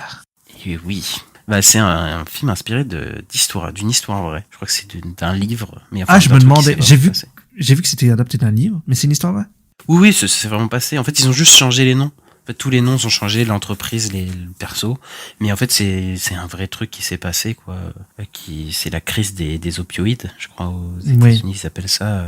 Où les labos pharmaceutiques ont arnaqué beaucoup de familles pour vendre des produits, quoi. Et ça s'est révélé il y a une dizaine d'années, je crois, un truc comme ça, il y a 10 ans. Et puis voilà, et on a pas mal de séries, je crois qu'il y a une série sur ça, sur Disney, Painkillers, je crois que ça s'appelle. Ah oui, ok, d'accord. Et je crois que ça parlait aussi de ça, ce sujet-là. Je crois que c'est sur Netflix. Voilà. Et c'est un film qui a coûté 50 millions de dollars. Donc le nouveau film de David Yates. Donc David Yates qui a fait, on le rappelle, les 4 derniers Harry Potter et les 3 Animaux Fantastiques. Il a fait un petit passage aussi pour faire Tarzan, qui est horrible, avec Margot Robbie là et un des Saxguard là. Et cette fois ils sont tous du scénariste Wells Tower. Et j'ai regardé et il a rien fait avant. C'est le premier film du gars. C'est le premier scénario du gars. Alors, pour le coup, c'est le Rise and Fall le plus classique que j'ai vu cette année. Ouais, c'est ça. C'est David Yates, de toute façon, c'est un Yes Man. Donc là, il fait un film de Yes Man. Il apporte pas grand-chose au film. Et le film, il est assez passable. En fait, à part les plats, ils se regardent. Mais ouais, tu vois, ça se regarde bien, c'est plutôt bien rythmé. Je me suis pas ennuyé, mais pour le coup, dès le début, tu sais que tu vas avoir affaire à un film tel que t'as déjà vu 50 000 fois, quoi. Tu commences le film, t'as une voix off, tu sais, ça fait une interview dans le futur en mode, il s'est passé des choses, on va vous raconter. Tu sais, c'est les clichés qu'on a déjà vus dans tous ces genres de films qui retracent une histoire qu'on a vu 500 fois, quoi. Tu vois. Oui. Et le film, il s'inspire un peu de Le Loup de Wall Street. J'y ai pensé, ouais. Et je sais pas si t'avais vu Aitonia aussi. Oui, je l'ai vu, ouais. Ça m'a fait penser aussi à Aitonia, ce truc d'interview, tu sais, d'avoir le montage avec des interviews et tout. Mais David Yates, il a pas le talent. Il a pas du tout le talent comparé à ça. Genre, le film, il est jamais aussi fou, dynamique que le Loup de Wall Street. Et le montage du film, j'en parlerai juste après, mais il est pas aussi bien que celui d'Aitonia. Genre, vraiment à des années-lumière, quoi. À ce niveau-là, quoi. Et après, le film, il a un style... déjà, le film est pas très beau au niveau de la photo. Il a la photo de David Yates, quoi. C'est pas inspiré. Il y a un genre de caméra épaule en mode faux documentaire, tu sais, pour dire, tu sais, c'est une histoire vraie, attention. En fait, il y avait juste pas d'idée de mise en scène, tu vois. Et il y a d'ailleurs je sais pas si t'as remarqué, je sais pas si c'était sur Netflix, mais il y a des flous de l'image au bout d'un moment qui m'énervent. Ah, des flous? Je sais pas, ouais, des flous d'image, genre, tu sais, sur tout l'arrière-plan, il y a des gros flous. J'ai pas trop fait gaffe à ça, je t'avoue. Et tu sais, je sais pas quelle focale il utilise encore une fois, mais c'est assez dérangeant à certains moments. Et le montage de ce film, il est horrible, quoi. Genre, je sais pas si tu vois, mais il y a des ralentis, des arrêts sur image. Oui, il y a des ralentis bizarres, j'ai pas compris. Pour faire couler tout, tu sais. Genre, il y a un arrêt sur image, et puis, hop, ça continue, quoi, et où ça change de scène et tout. Mais c'est des trucs qu'on a vu 50 fois, où, tu sais, il essaie de faire le Loup de Wall Street, mais c'est pas aussi dynamique. Il y a un moment où, d'ailleurs, il y a un moment où la caméra, elle pète un câble, et en fait, c'était tellement pas dans le ton du film que d'un coup, j'ai pas compris ce qui se passait. Je fais, mais ouais. C'est quand? Quand il chope l'autre qui était en train de les espionner avec le téléphone. Ah, ok, oui. Là, tu vois, tu sais, Chris Evans qui fonce sur le mec en face et tout. Et en fait, la caméra, elle part dans tous les sens et tout, en mode. Ok, oui, c'est possible, mais il y avait une idée de mise en scène, mais j'ai pas relevé tellement ce film était en pilotage automatique dans ma tête, je t'avoue. Ouais, il est en pilotage automatique, le film. Hein. Et oh putain, la BO aussi, la BO, là. La BO, elle est cliché de fou aussi. Sur ces films-là, il y a un moment, il y a une soirée, et ils mettent Turn Down for What. Je sais pas si tu te souviens de cette chanson. Oui, et j'étais en mode, ouais, mais on est en 2000. Après, le film, il se passe je crois, en 2000. Enfin, des événements se passent en genre 2012, 2011, tu vois, mais Turn Down for What, c'est illégal de mettre ça pour mettre dans une soirée, dans un film, quoi. C'est criminel. Et d'ailleurs, cette soirée, la manière dont elle est filmée, ça prouve à quel point le mec il a pas le talent de Scorsese, parce que Scorsese, dans les excès qu'on avait dans le Loup de Wall Street, tu sais, genre t'avais des soirées complètement démentes et tout, et là t'as une soirée qui se veut démente, et en fait c'est juste une soirée avec plein de gens, et genre il y a un moment, il y a des filles, elles sont en bikini, elles se poussent dans un genre de lutte, et c'est tout, quoi. Et genre, y a pas d'excès. T'en as un qui chie dans le lavabo, voilà. Oui, voilà, t'as un mec qui chie dans le lavabo, voilà. T'as une petite blague sur ça, tu vois, mais c'est rien de fou, tu vois. Tout est plat et aplati, quoi. Après, je vais te laisser parler, surtout sur les personnages, si tu veux dire des choses, mais j'ai assez parlé, mais voilà, c'est d'une platitude totale, quoi. J'ai pas grand chose à dire, en fait, ce film, ouais, il est très, comme tu dis, il est très basique, quoi. Bon, après, ça m'a appris l'histoire. Voilà, je connaissais pas. Je me demande même si ça s'est vraiment arrivé comme ça, parce que ça me paraît fou. Tu sais, les meufs qui viennent en mode drague là chez les docteurs et tout. Je me dis, mais c'est vraiment passé comme ça. Ça me paraît fou. Alors, moi, pour le coup, les personnages d'Emily Blunt, je la trouve vraiment convaincante dans le rôle. Moi, je trouve que c'est une actrice un peu sous-cotée. Mais alors, son personnage, genre, il est présenté direct comme quelqu'un qui veut faire tout pour sa famille, quelqu'un de bien. Alors que tous les autres, c'est des connards de profiteurs, tu vois. Mais elle est pensée comme quelqu'un de bien. Et à la fin, elle a des dilemmes moraux. Tu sais, genre dans les 20-30 dernières minutes, tu vois. Oui. Putain, j'ai fait de la merde et tout. Mais en fait, pourquoi c'est pas arrivé plus tôt, tu vois. Je me dis, c'est des dilemmes moraux. Genre, jamais elle se pose la question, tu vois, son personnage de, putain, c'est peut-être pas bien ce que je fais. T'sais. À un moment, elle est médecin. Tu sais, le moment où, elle veut prescrire, enfin, dire au médecin de prescrire aux médicaments, le médicament, alors qu'ils sont pas du tout malades de cancer pour tout et rien, quoi. Et c'est ça qui provoque des excès. Et au début, en fait, elle se pose la question même pas une demi-seconde, et en fait, pouf, après ça part, tu vois, elle est dans le truc, quoi. Et ça, en fait, ça n'explore pas vraiment les dérives que ça a pu avoir, quoi. C'est vraiment juste poser ça comme ça, et après voilà, quoi, on s'en fout, quoi. Et après les autres personnages, Chris Evans, je sais pas s'il est bon ou pas, mais voilà, quoi, il joue un perso tellement insipide, je trouve, et qui disparaît en plus dans le métrage, hein, parce qu'il est là, ok, la première heure, et après on le voit plus du tout. Andy Garcia, il est un peu drôle, mais bon, en plus, je sais pas si toi ça fait ça, je savais pas du tout qu'il était dans le film, et du coup j'ai vu Andy Garcia, je fais, ah putain, il y a Andy Garcia dans ce truc. Non, je savais pas. C'est le patron, c'est ça? Ouais, c'est le patron, ouais. Ah, ok. Après Expendables 4, putain, lui... Ah oui, c'est vrai. Il a que des bons rôles, quoi. Ah non, mais le rôle, là, j'ai pas compris pourquoi il pète un câble sur les chaussures et tout. C'était bizarre. Je sais pas, ils veulent te montrer qu'il est un peu excentrique et tout, mais c'est... Ah ouais, c'est mal foutu, hein. Ouais, c'est mal foutu. Et puis c'est encore un personnage unilatéral, quoi. Il est méchant, voilà. Il veut de l'argent. Chris Evans, pareil. Il y a que peut-être le personnage de la mère, peut-être d'Emily Blunt, que je trouve pas trop mal. Catherine O'Hara, elle s'appelle l'actrice, qui a un peu qui est un peu sympa et qui a un peu des dilemmes vis-à-vis de sa fille et tout, quoi, qui est pas trop mal, quoi. Mais bon, je sais pas ce que t'en penses, mais les personnages, je les trouve vraiment plats, quoi.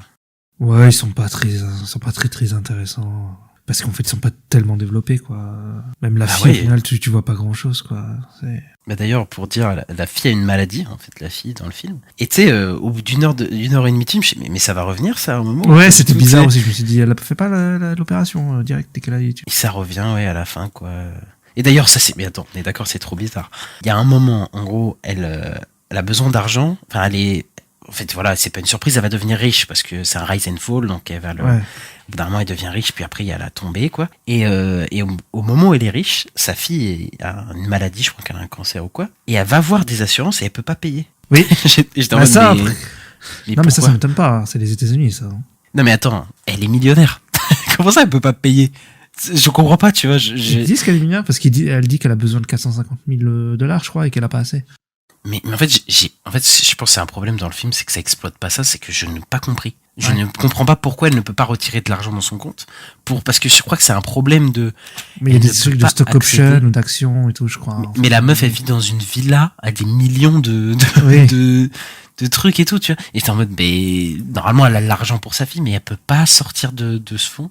Genre ça, j'aurais aimé que ça soit peut-être un peu plus expliqué, parce que du coup, moi j'arrive, je suis en mode, ok, ça a aucun sens qu'elle peut pas payer les trucs de sa fille, quoi, avec tout l'argent qu'elle a, mais bon. Ouais. Bon, c'est encore un film où elle aurait une carte vitale, voilà, ce serait... Le film ferait 10 minutes, hein. Ouais.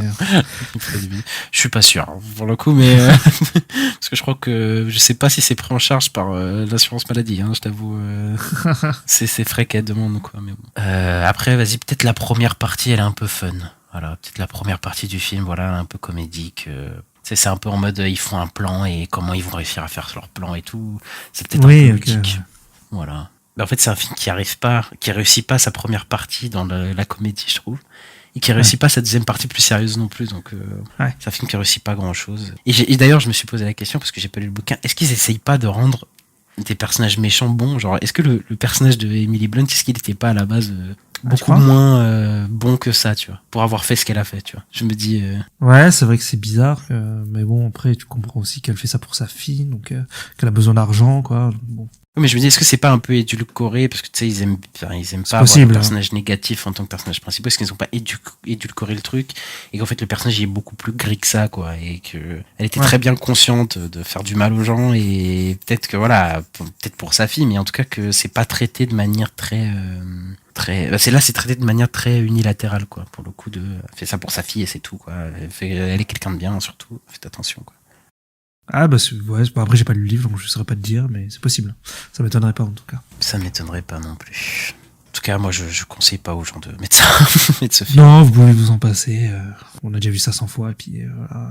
Scorsese il a fait mieux. Enfin, il y en a plein d'autres qui a fait mieux que Scorsese. Hein. Parce que c'est des trucs qu'on a vu beaucoup, hein, ce genre d'histoire. Bah, je conseille I, Tonya, moi, du coup. Ouais, aussi. Pour un genre de rise and fall. Bon, ça parle pas du tout de crise de opioïdes et tout, mais ça parle d'une artiste patinage artistique, je sais pas comment dire. Mais voilà, quoi, c'est beaucoup mieux fait. Et les personnages, par exemple, ils sont beaucoup plus gris, tu vois, beaucoup plus négatifs. Il y a des enjeux et les personnages sont vraiment atypiques et le montage, en plus du film, est super. Voilà, je vous conseille de voir I, Tonya s'il est disponible quelque part avec Margot Robbie plutôt que ce film-là. Moi, j'avais vu Dopsic avec Amanda Seyfried, qui est une série qui est sur Disney+, et qui parle, c'est un peu le même thème, c'est avec un truc par rapport aux industries pharmaceutiques, aussi où elle arnaque les gens, machin, mais là, le personnage, c'est un peu c'est pas quelqu'un de bien du début à la fin, quoi. Ils ont pas eu peur de prendre le truc vraiment comme il est, quoique c'est des gens pas forcément recommandables, quoi. Ouais, c'est ça. Bah, sur le coup, elle était pas mal, cette série. Dopsic, une mini-série sur Disney+, ouais. Bah ensuite, je pense qu'on peut passer à autre chose, quoi. Ouais, bon, on va passer à Loki. Make the hard choice. It's him. You better run! War is on its way. Come on, you're the god of mischief.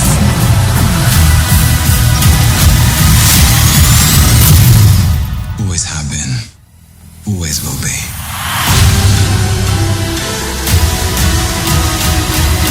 A little over the top, don't you think? I thought it was spot on.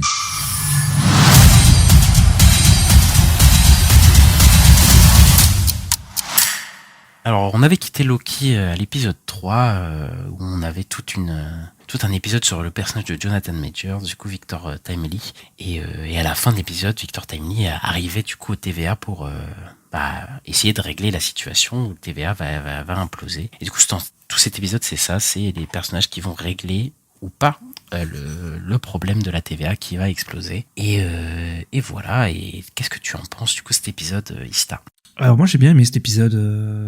Je l'ai trouvé plutôt cool. J'ai bien aimé ce que ça raconte. Bon, il y a le retour. On n'avait pas trop aimé Victor Timely dans l'épisode précédent. Là, je sais pas, il m'a moins gêné. Ça m'a moins gêné.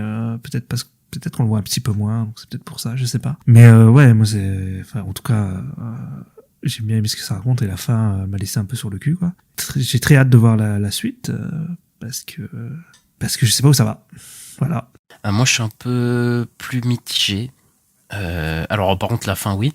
oui, à la fin, j'étais dedans les 10 dernières minutes de l'épisode. C'était super, je trouve. C'était hyper dynamique. Il y avait toujours une bonne musique et tout. Et là, tu sens que quelque chose de gros va arriver. Bon, malheureusement, ils nous ont spoilé que épisode 4, il se passe un truc de fou. Ils sont obligés de le dire, tu vois. C'est la presse, médias et tout. Ouais, c'est chiant, tu vois. Mais tu sais, il y a un principe encore de boucle temporelle qui est bien géré, alors que c'est pas des trucs très faciles à faire. Il y a le passage au moment où Bradley, du coup, il se fait attaquer par Loki, qui est vachement bien aussi.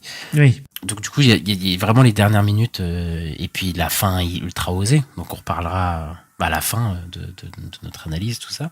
Pour le coup, moi j'ai un problème avec cette saison, c'est que Loki et Sylvie, pour le coup, ils sont un peu que l'ombre d'eux-mêmes, quoi. Enfin, c'est ils sont un peu secondaires, je suis d'accord. C'est un peu des vecteurs pour suivre le film, mais ils font du surplace, quoi, encore. Et j'avais, depuis l'épisode 2, vers l'épisode 2, j'avais un peu cette crainte. Et là, vraiment, puis 4 épisodes, Loki, il est très stylé, voilà. Mais son personnage, il a plus de dilemme. Là, il est en pilotage automatique. Sylvie, pareil. Sauf à un moment, Sylvie, pour le coup, où Mobius, il parle ouais, c'est ça, il parle d'aller chercher une tarte. Et où là, Sylvie, pour le coup, elle est en mode... là, la discussion, elle est vraiment prenante parce que il y a un problème d'enjeu, en fait, je trouve, dans la série où on sent pas la gravité du fait que les gens meurent, quoi, dans des tas, plein de timelines, quoi, et on le sent jamais vraiment.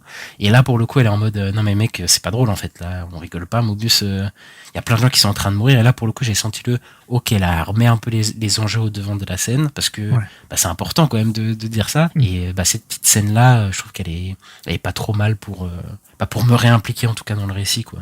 Ouais. Mais pour le coup, au niveau des persos, déjà, moi, Jonathan Majors, non. Moi, je suis pas d'accord, là. Non, il est insupportable, encore, là, à cabotiner, là. Moi, j'aime. Et après, il y a un côté comédique, pour le coup, qui marche bien dans l'épisode au début. Quand il est avec Obi, moi, je trouve que c'est sympa, encore. Oui, avec Obi, ça marche bien, les deux, ils ont une bonne dynamique, voilà, c'est assez drôle. Mais lui, par contre, il faut se le trimballer, quoi.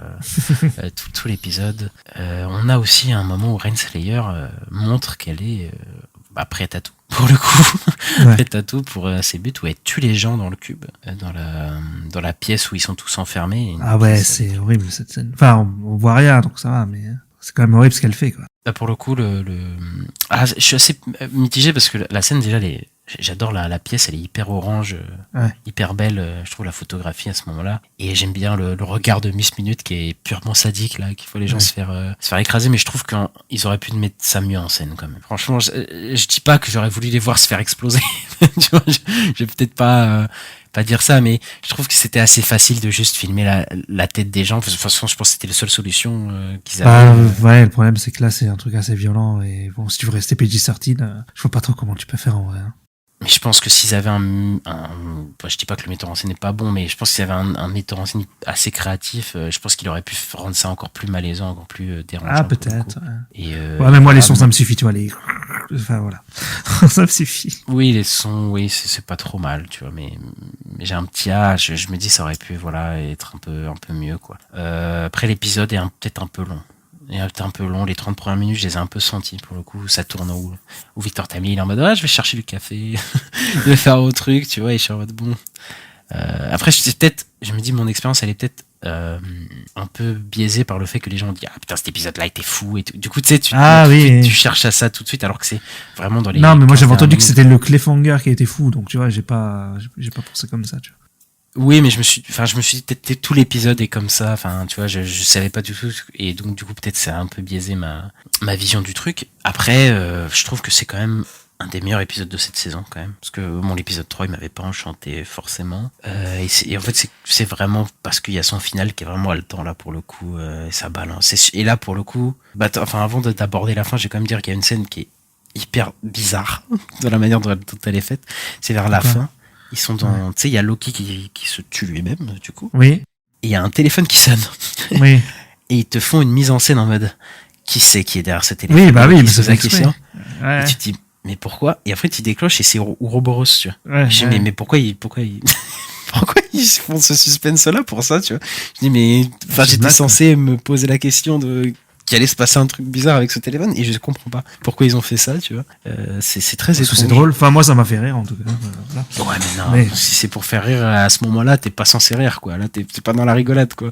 Normalement, dans les 10 dernières minutes, t'es en mode, là, quand même, la tension, elle monte, quoi. T'as les enjeux qui montent, et juste, j'ai pas compris pourquoi ils faisaient ça, mais si c'est pour un effet comique, je trouve ça un peu grossier. Bah, là, je suis pas d'accord. Mais moi, ça m'a fait rire. Après, j'aime bien les trucs grossiers, peut-être.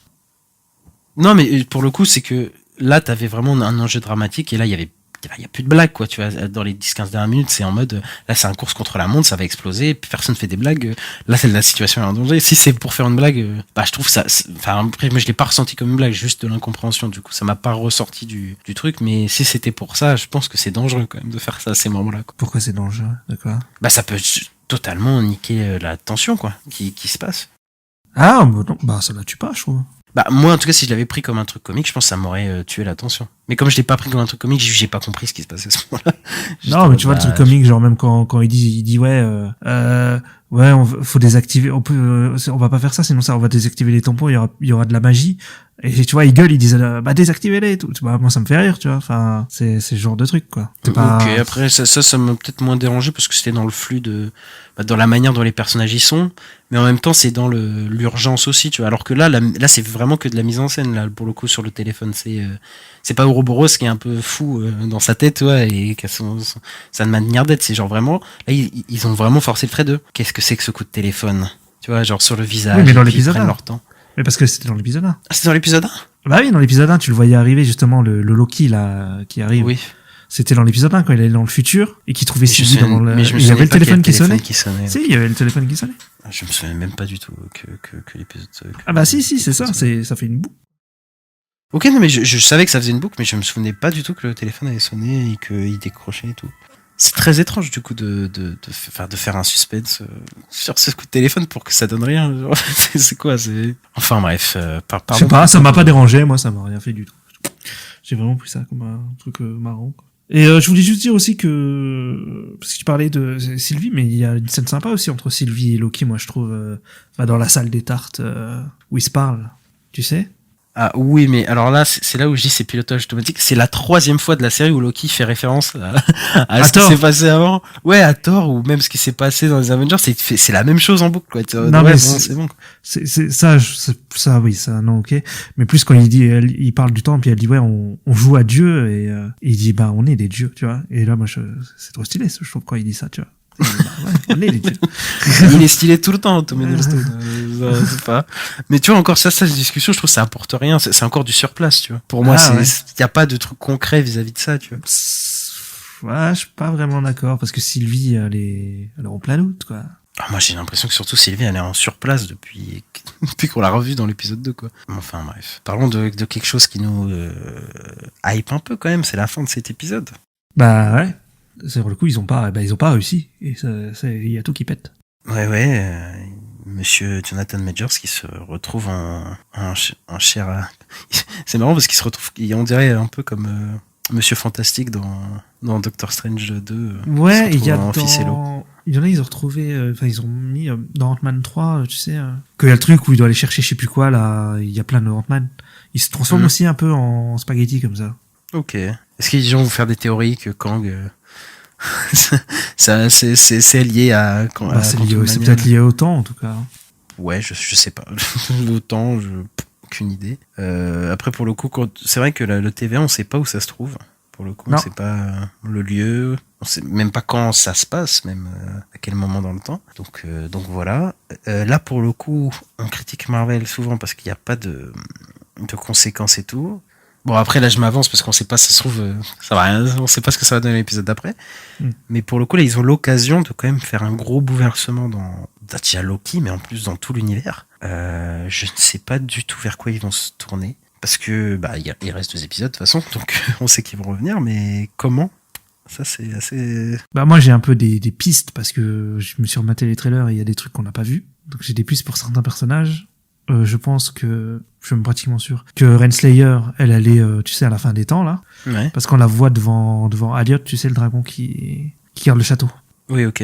Voilà, donc elle est là-bas. Et Loki, on le voit avec son costume de prisonnier de la saison 1. Tout début de la saison 1. Alors, je me demande, moi, est-ce que ça va pas faire une espèce de boucle où ça reprend au début de la saison 1, tu vois? Enfin, je sais pas trop. Ouais, mais c'est là que c'est touchy parce que, en fait, c'est reprendre le début de la saison 1. Mais ce serait fou de reprendre le début de la saison 1 et de pas inclure tous les changements des personnages. Du coup, c'est comme si on annulait toute la... Ah non, ils je vont pense pas pas annuler la saison 1 et la saison 2. Donc, je pense qu'ils vont... Enfin, je sais pas. Loki, je pense qu'il s'en rappellera, tu vois. Je pense oui, tu vois, je pense qu'ils vont se faire un truc comme ça parce que ça me paraîtrait fou qu'ils recommencent à zéro, quoi. Oui. Non, on efface tout, quoi. Ils ont ouais. pas intérêt à faire ça, quoi. Et ouais, ok. Ça peut être je pense qu'ils vont peut-être retourner dans d'autres. Après, moi, j'aimerais bien aussi qu'ils partent du TVA parce que là, je trouve que ces saisons, on l'a beaucoup vu le TVA. Ouais. On a vraiment beaucoup vu et... le TVA. Ouais. Il y a d'autres images dans le trailer où on voit, par exemple, B15 avec une blouse blanche dans un hôpital. Et comment il s'appelle? Kazé, qui lui, il a l'air de s'évader de prison, un truc comme ça. Tu sais, celui qui est fan du Roboros, là, qui lui demande, signez mon carnet. Ah, ok. Et en fait, je pense qu'on va voir le passé des personnages. Tu sais, comme on lui disait que leur mémoire était effacée, et voilà, je pense qu'on va voir leur vie. Ah, peut-être que Loki va les réunir, genre il va aller les chercher dans leur vie, peut-être. Ou un truc peut-être, comme ça. ouais, peut-être, parce qu'il y avait aussi une image où il était devant un magasin de jet ski, et est-ce qu'il y aurait pas... oui, il va trouver son pote Mobius là-bas. Oui, c'est possible, ouais, tu vois. Ouais. Non, t'as raison, ça me semble être un truc valable. Mais après, il faudrait expliquer comment il se souvient de tout, comment il a survécu, tu vois. C'est ça. Truc. Je sais pas comment ils vont faire, mais pour le coup, ça m'a hypé pour la suite, là. Pour le coup, là, j'ai envie de voir l'épisode 5, là. Ouais, moi aussi, parce que là, ça se finit tellement en mode... Et je sais pas si t'as vu le compte Instagram, ils ont tout enlevé les posts. Et le compte officiel de Loki, il a enlevé tous ses posts. Il en a laissé qu'un où il y a Miss Minute qui dit Access denied. Et c'est juste une vidéo comme ça, et il y a plus que ça. Ok, c'est sympa. C'est sympa, là, il joue le jeu, là. De toute façon, c'est là comme Marvel. Hein. Ouais. Mais du coup, globalement, j'étais un peu mitigé au début de l'épisode et après, en tout cas, ça m'a hypé. Je sais pas du tout sur quoi. En fait, tout dépendra de l'épisode 5, de savoir où ça mène. Si ça mène à un truc que j'aime pas du tout, je pense que tout ce truc-là va me saouler. Ouais. Et si ça mène à un truc bien, je serais chaud. Et après, j'ai calé des trucs aussi. Enfin, il y a quelqu'un qui a fait remarquer un truc, c'est que quand ils ont annoncé à la Comic-Con Kang Dynasty, il y a une musique qui ressemble beaucoup à la musique de fin de cet épisode-là. Alors, je sais pas si ça, tu vois, est-ce que ça lancerait vraiment la bataille du multivers ou quoi? Il serait peut-être temps, parce que c'était un peu la promesse de cette saison, malheureusement, et ça viendrait un peu tard, mais ouais, peut-être que... après, ça me saoulerait, je sais, mais je sais que c'est ça qui va se passer, c'est qu'à la fin de la saison, on va dire, la guerre du multivers commence, tu vois. Oui, c'est possible, ouais. Sauf que c'était aussi ce que la saison 1 te disait, la fin de la saison 1 te disait, donc bon, ça me ferait un peu du surplace, mais bon, c'est un peu le problème de la saison 2. Mais je suis quand même intéressé de voir ce qui se passe avec Kang. Est-ce que il avait prévu tout ça, celui qui demeure et tout? Enfin, il savait que ça allait pas se passer. Logiquement, je pense que oui. Ouais, moi je pense que oui. Mais pourquoi? Alors, pourquoi il aurait prévu tout ça? Peut-être pour relancer des variants. J'en sais rien. Je sais pas. Je dis n'importe quoi là, mais. Là, on a aucune idée. Mais il y a clairement quelque chose avec Kang en tout cas qui va se passer. Avec celui qui demeure ou voilà, c'est tous les variants de Kang quoi. Yes. Écoute, on verra tout ça. Bon, on passe à notre autre nouvel épisode de la semaine. Ouais, on va parler de Gen V.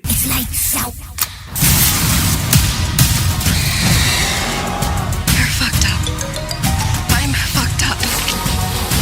The one thing that is really apparent now is that we are all fucked up. It's lights out.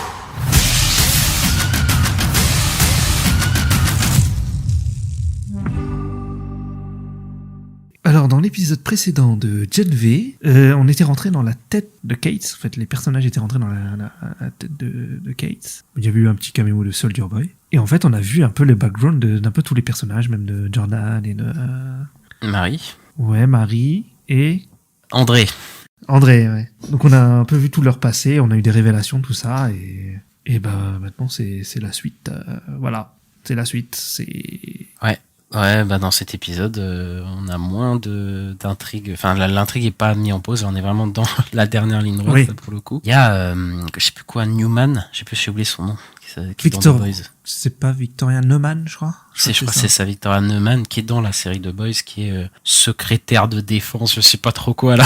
En tout cas, elle est dans la politique d'un truc du FBI au niveau des super. En tout cas, elle est gère et là, on la retrouve dans cet épisode, elle a une place centrale. Et bah, l'intrigue avance à grands pas, surtout avec Indira, du coup, la méchante, en tout cas l'antagoniste de cette saison, qui a créé un genre de virus pour super et qu'elle va essayer d'appliquer à tout le monde, quoi. Et dans cet épisode, c'est un peu l'épisode qui évoque le plus The Boys. Hein. Oui, clairement, c'est le plus lié à The Boys. C'est pour ça que j'ai trouvé sympa, moi. Ça fait plaisir. Ouais. Même si moi j'ai un problème avec le personnage de Victoria Neumann là, mais. Ouais. Bon, c'est plus non, c'est politiquement. Je sais pas si c'est une bonne idée de faire ça, mais bon, c'est. Tu sais, le fait que ce soit une socialiste et que c'est le seul personnage politique que tu suis, c'est une socialiste et c'est une psychopathe, quoi. Je sais pas, je suis pas forcément fan, mais bon. Après, moi, pour le coup, son personnage, je crois que, il cache des choses. Enfin, elle a une façade, hein, tu vois. Ouais. C'est ça que je veux dire. Elle est pas forcément, ce qu'on croit, tu vois. Même encore dans cet épisode-là. D'ailleurs, on en apprend sur ses pouvoirs parce qu'on savait qu'elle avait le pouvoir d'exploser des têtes et tout, mais on savait pas que c'était le même pouvoir que Marie, exactement, pour le coup. Oui, c'est vrai, ouais. En fait, elle contrôle le sang, donc quand elle explose des têtes, elle fait gonfler le sang, quoi. C'est ça, en fait. Et en fait, elle a le même pouvoir que Marie, et Marie, je pense que possiblement on la reverra dans The Boys, en fait.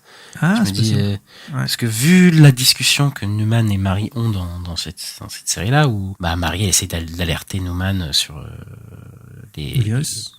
le virus d'Indira et que tout ce qui se passe, elle est en mode, oh t'inquiète, je m'en occupe, et d'ailleurs dans les épisodes elle récupère le virus. Ouais. Et ça va clairement mener à The Boys saison 4. Alors là, il y a aucune ambiguïté. Genre, ça va servir dans The Boys saison 4, ce truc-là. Et, pour le coup, là, les romances sont au second plan. Donc, je pense que c'est pour ça que t'as aimé aussi, cet épisode. C'est que là, on est vraiment dans l'intrigue politique, quoi. Oui, complètement. On a 3 personnages, du coup, qui viennent de The Boys. Du coup, on a, Newman. On a Grace. Grace, qui, du coup, c'est celle qui travaille avec Butcher et tout. Ok, d'accord. Et c'est qui le dernier? Je sais même plus. Il y en a un troisième?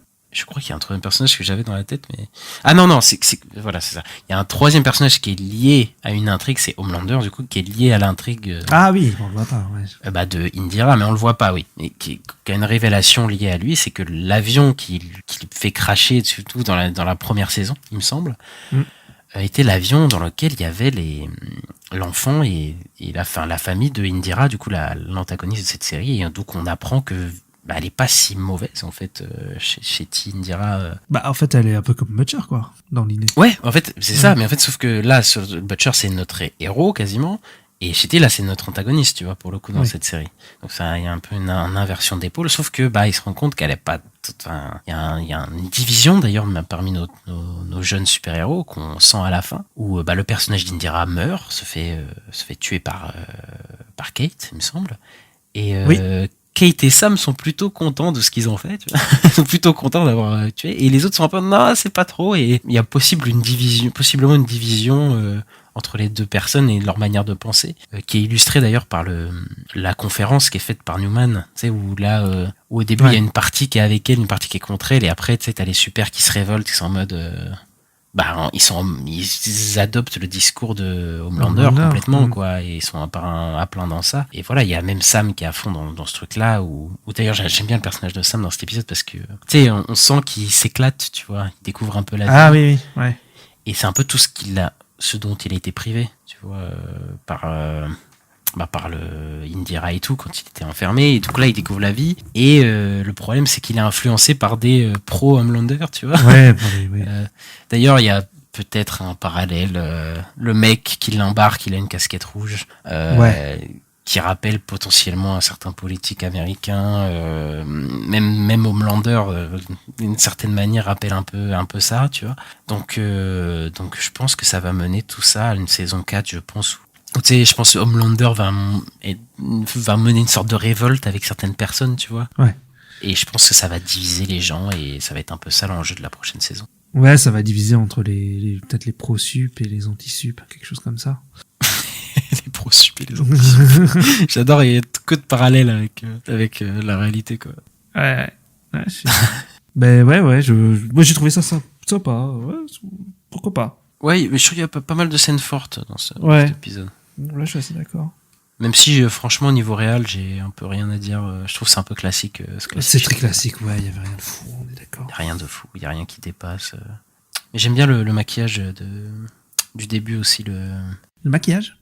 Ah oui. Tu sais, au début, on montre les enfants, les adolescents qui sont enfermés avec un qui a le virus. Et tu sais, on dirait un mec de Last of Us qui sort de nulle part. Et le maquillage, il est plutôt bien fait, quoi. Après, là, on a l'impression qu'on dit que du bien, mais il y a quand même des trucs un peu, des facilités un peu quand même dans l'épisode, je trouve. Oui, genre, tu penses à quoi? Genre, il y a un moment où je crois que c'est Marie et André qui sont ou Jordan, qui sont dans le bureau d'Indira. Tu sais, ils sont en train de. Ah oui, c'est Marie Jordan, je crois. Ouais. Et il y a le scientifique, du coup, qui a créé le virus, qui arrive et qui est bourré, qui parle et qui révèle tout son plan et tout. Ça, c'est un peu facile, quoi. Mais là, c'est la première fois, pour le coup, dans The Boys, enfin, dans GNV, où je ne sais pas où ils vont. Genre, le dernier épisode, c'est le dernier, je ne sais pas ce qu'ils vont faire. Je ne sais pas du tout comment ça va se terminer. Ouais, je sais pas. Parce que, jusqu'à preuve du contraire, Indira est morte. Enfin, l'antagoniste est morte. Ouais. Enfin, quoique, moi, j'ai un tu penses que Marie va la sauver? Je dis pas que forcément Marie, mais est-ce que Kate, elle joue pas avec leur tête aussi, tu vois, je me dis. Ah, c'est possible. Et qu'elle implante pas ça parce que c'est hyper abrupt, en fait, la manière dont elle meurt, Indira. Du coup, je sais pas si c'est vraiment fini, quoi. Je ne sais pas. J'ai un doute, mais moi, je pense que c'est vrai, ce qui se passe.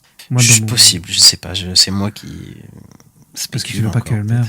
Non, c'est pas que je sais pas qu'elle meurt, mais comme c'est l'antagoniste de toute la saison et qu'elle est morte à l'épisode 7 et qu'à l'épisode 8, je sais pas du tout ce qui va se passer, je me pose des questions, quoi. Bah, ça sera peut-être pas elle. Enfin, je sais pas. Moi, là, c'est en train de diviser le truc en deux équipes. Là, je vois bien, genre Sam et Kate, un peu que l'école soit divisée. Bah, de toute façon, en plus, l'école, là, ils ont compris que c'était un laboratoire. C'est un truc de test, c'est même pas une école. Ils sont juste là pour être étudiés. Je sais plus qui c'est qui dit ça, mais en gros, ils sont juste là pour être étudiés. Donc, je sais pas, peut-être la vérité va être révélée et ça va partir en couille, quoi.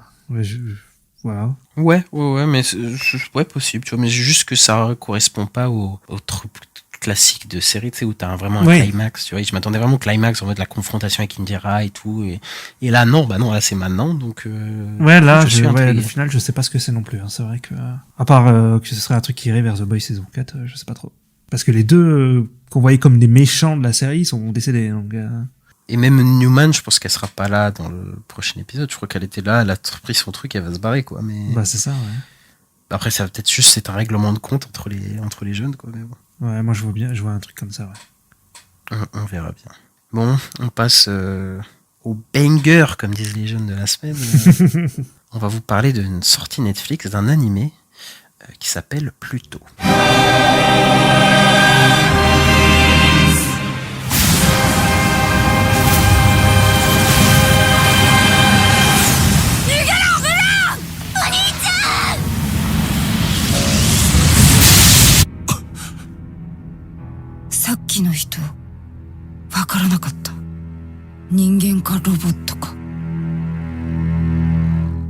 Alors l'histoire de Pluto, l'histoire reprend le concept d'Astro Boy, mais dans un univers parallèle où les 7 robots considérés comme les plus puissants du monde sont à tour de rôle victimes de tentatives d'assassinat. Gesicht, robot enquêteur affilié à la police allemande, est chargé de retrouver le coupable. Ouais, c'est ça, c'est un genre de polar de science-fiction qui est sur 8 épisodes d'1 heure, comparé à d'autres animés où c'est souvent 20 minutes, voilà, c'est quadrillé dans ces trucs-là.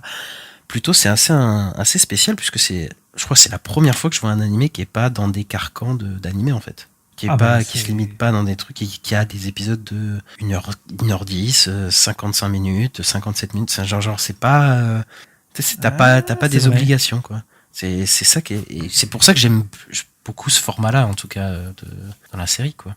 Après, je sais que pour moi, c'est la première œuvre de Urasawa que je connais. Est-ce que tu peux peut-être nous présenter Urasawa, peut-être vite fait Urasawa, c'est un mangaka, donc un auteur de manga qui a fait notamment Monster et 20th Century Boys et donc Pluto. Il en a fait d'autres, Billy Bat, je crois. Enfin, j'ai plus la liste tout en tête, mais.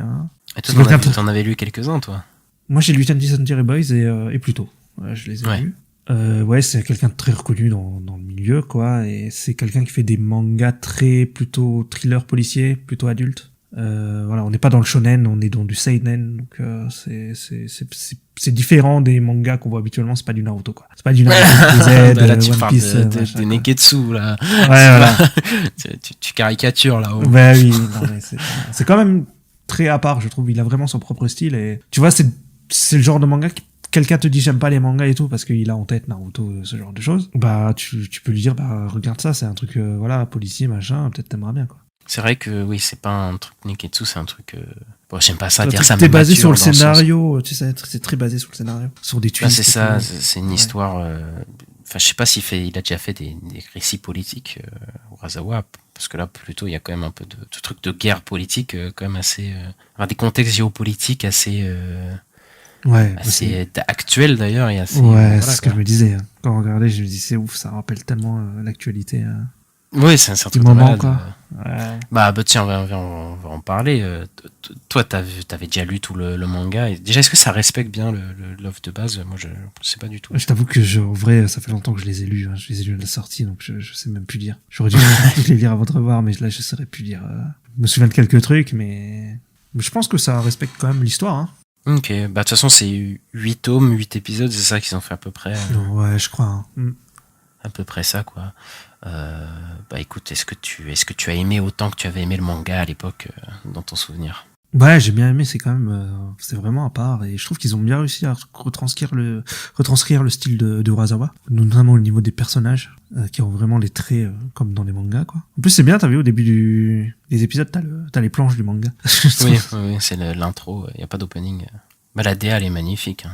Franchement, c'est un truc de fou. Enfin, moi je suis pas du tout habitué à ça, mais il y a un style un peu réaliste. Je dirais pas que c'est ultra réaliste. Bah moi je dirais européen, tu sais. Bah c'est ça aussi que j'aime bien, c'est que pour le coup, les personnages ils ont plusieurs types de, ils viennent de plusieurs endroits, je vais dire, on va dire ça. Et ça sent, tu vois, le personnage principal. Alors pour dire son nom, c'est J'hésite. On dirait un Allemand. Tu vois, c'est un Allemand. Tu vois, c'est pas un Allemand, c'est un robot.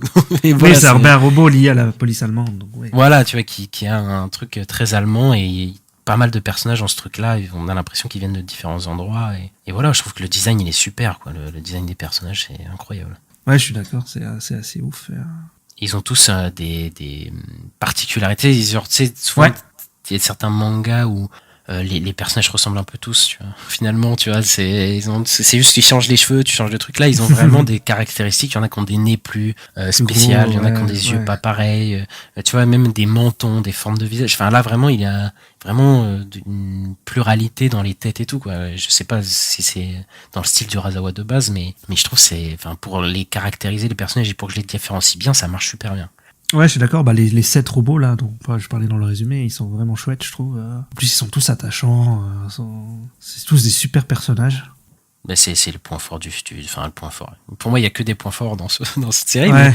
Mais moi, les persos, c'est le meilleur truc du film. En plus, au début, l'épisode 1, c'est bien pour savoir si tu vas aimer ou pas, parce que, en fait, il est un peu découpé en deux parties. On a les 30 premières minutes où on est dans le polar, et dans les 20-30 dernières minutes, on est dans autre chose. On suit un robot et un mec. Et juste cette histoire, il était pas obligé de s'attarder dessus. Mais en fait, elle est super, cette histoire, parce que, déjà, ça te montre directement comment il va traiter les robots directement après, et qu'au final les plus touchants dans le truc c'est les robots, quoi. Il arrive à vraiment mettre une humanité en eux, et ça marche super bien. Et en fait l'anime c'est constamment, ça fait des allers-retours entre l'enquête de Jezic, du coup le personnage, et des nouveaux personnages qu'on a peut-être déjà vu avant dans la série, dans l'anime ou pas, et en fait on va s'attarder vraiment dessus. Tout un background il te fait dessus, ils sont tous intéressants. C'est rarement vu ça, où tu sais, à chaque fois qu'il y a un nouveau personnage, le mec te raconte son histoire et tout, c'est hyper intéressant, tu vois. Je suis à fond avec eux, ils sont hyper attachants, même les personnages un peu négatifs, voilà, au bout d'un moment il y a un personnage qui est contre un peu notre personnage principal, et t'es en mode ah ouais putain, mais en fait lui son histoire elle est super prenante, tu vois. Mais alors que le premier abord, tu l'as suivi pendant vite fait un épisode, et t'es en mode ouais mais c'est un petit peu un salaud et tout. Et non, en fait non, il va t'explorer, il prend son temps, parce que des fois pendant 20 minutes il y a pas de Jezic, tu vois. Il y a pas Jezic, c'est un autre personnage, et ça marche super bien, tu vois. C'est vraiment tous les personnages, surtout les robots, ils sont surtout en quête d'identité. Voilà, c'est ça un des thèmes principaux qu'il aborde.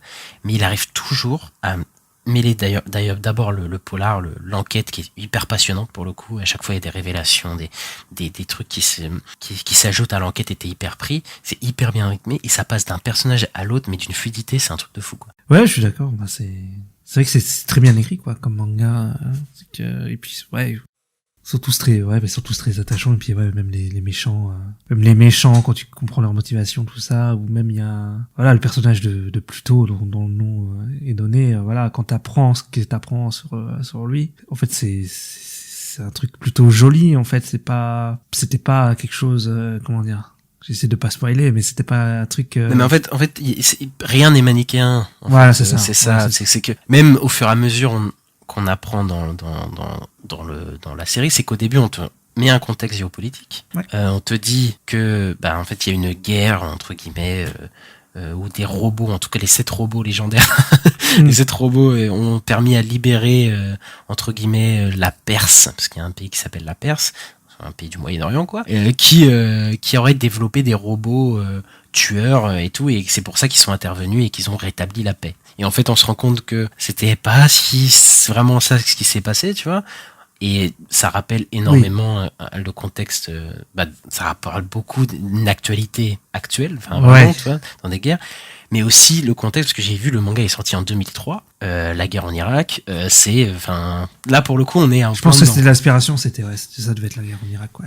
Mais enfin le mec il était dans l'actualité quoi, quand il écrivait à l'époque, tu vois. Mais il y a vraiment des trucs hyper actuels quoi, et pas que sur la guerre hein, d'ailleurs, hein, parce que évidemment le racisme, c'est toujours actualité.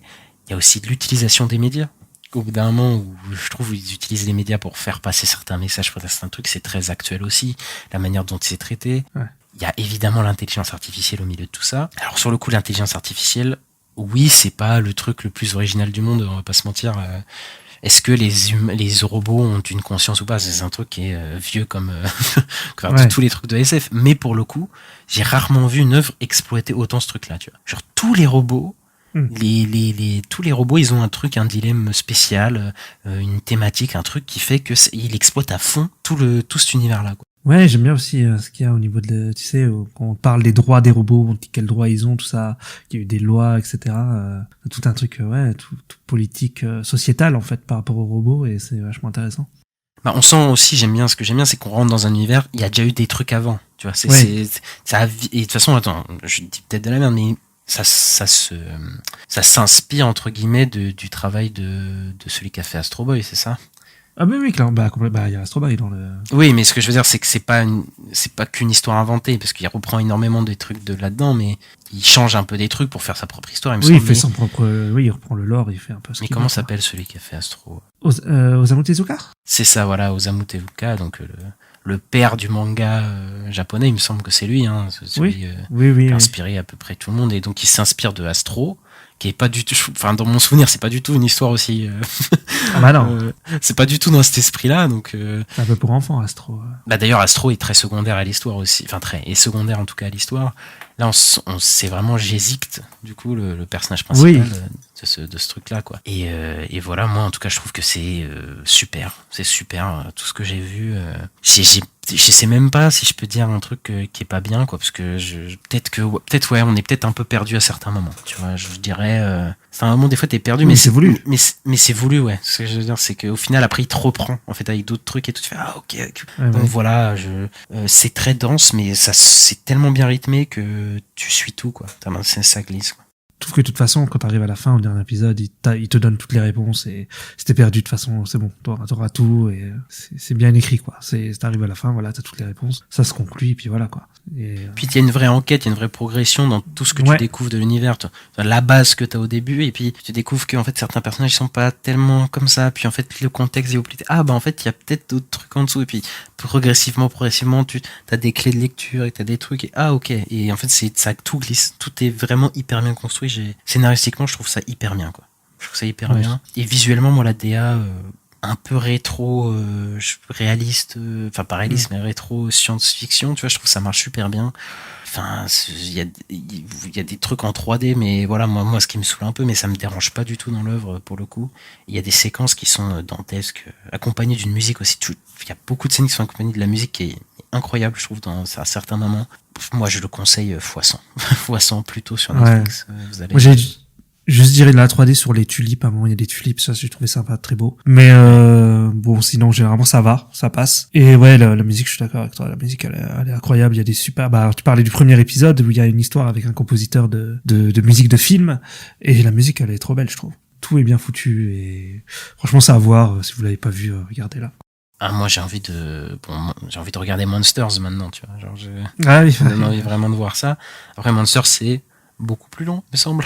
Oui, donc ça va être encore un peu plus voilà, et qui est aussi disponible sur Netflix d'ailleurs, Monsters, il me semble. Et donc voilà, moi je suis complètement conquis par ce truc qui en plus, comme on a dit au début, est pas commun dans l'animation, quoi, d'avoir des épisodes d'1 heure pour chaque truc, un format 8 épisodes. L'animation japonaise d'habitude c'est vraiment 24 minutes, les 12 épisodes, tu vois, c'est assez spécial et je trouve que c'est vachement bien, quoi. Ça, les épisodes, ils ont leur propre rythme, ils ont leur propre truc, ils te font pas des faux suspens à la fin des épisodes.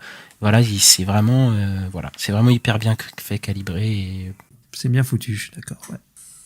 On passe aux chroniques de box-office. Ouais.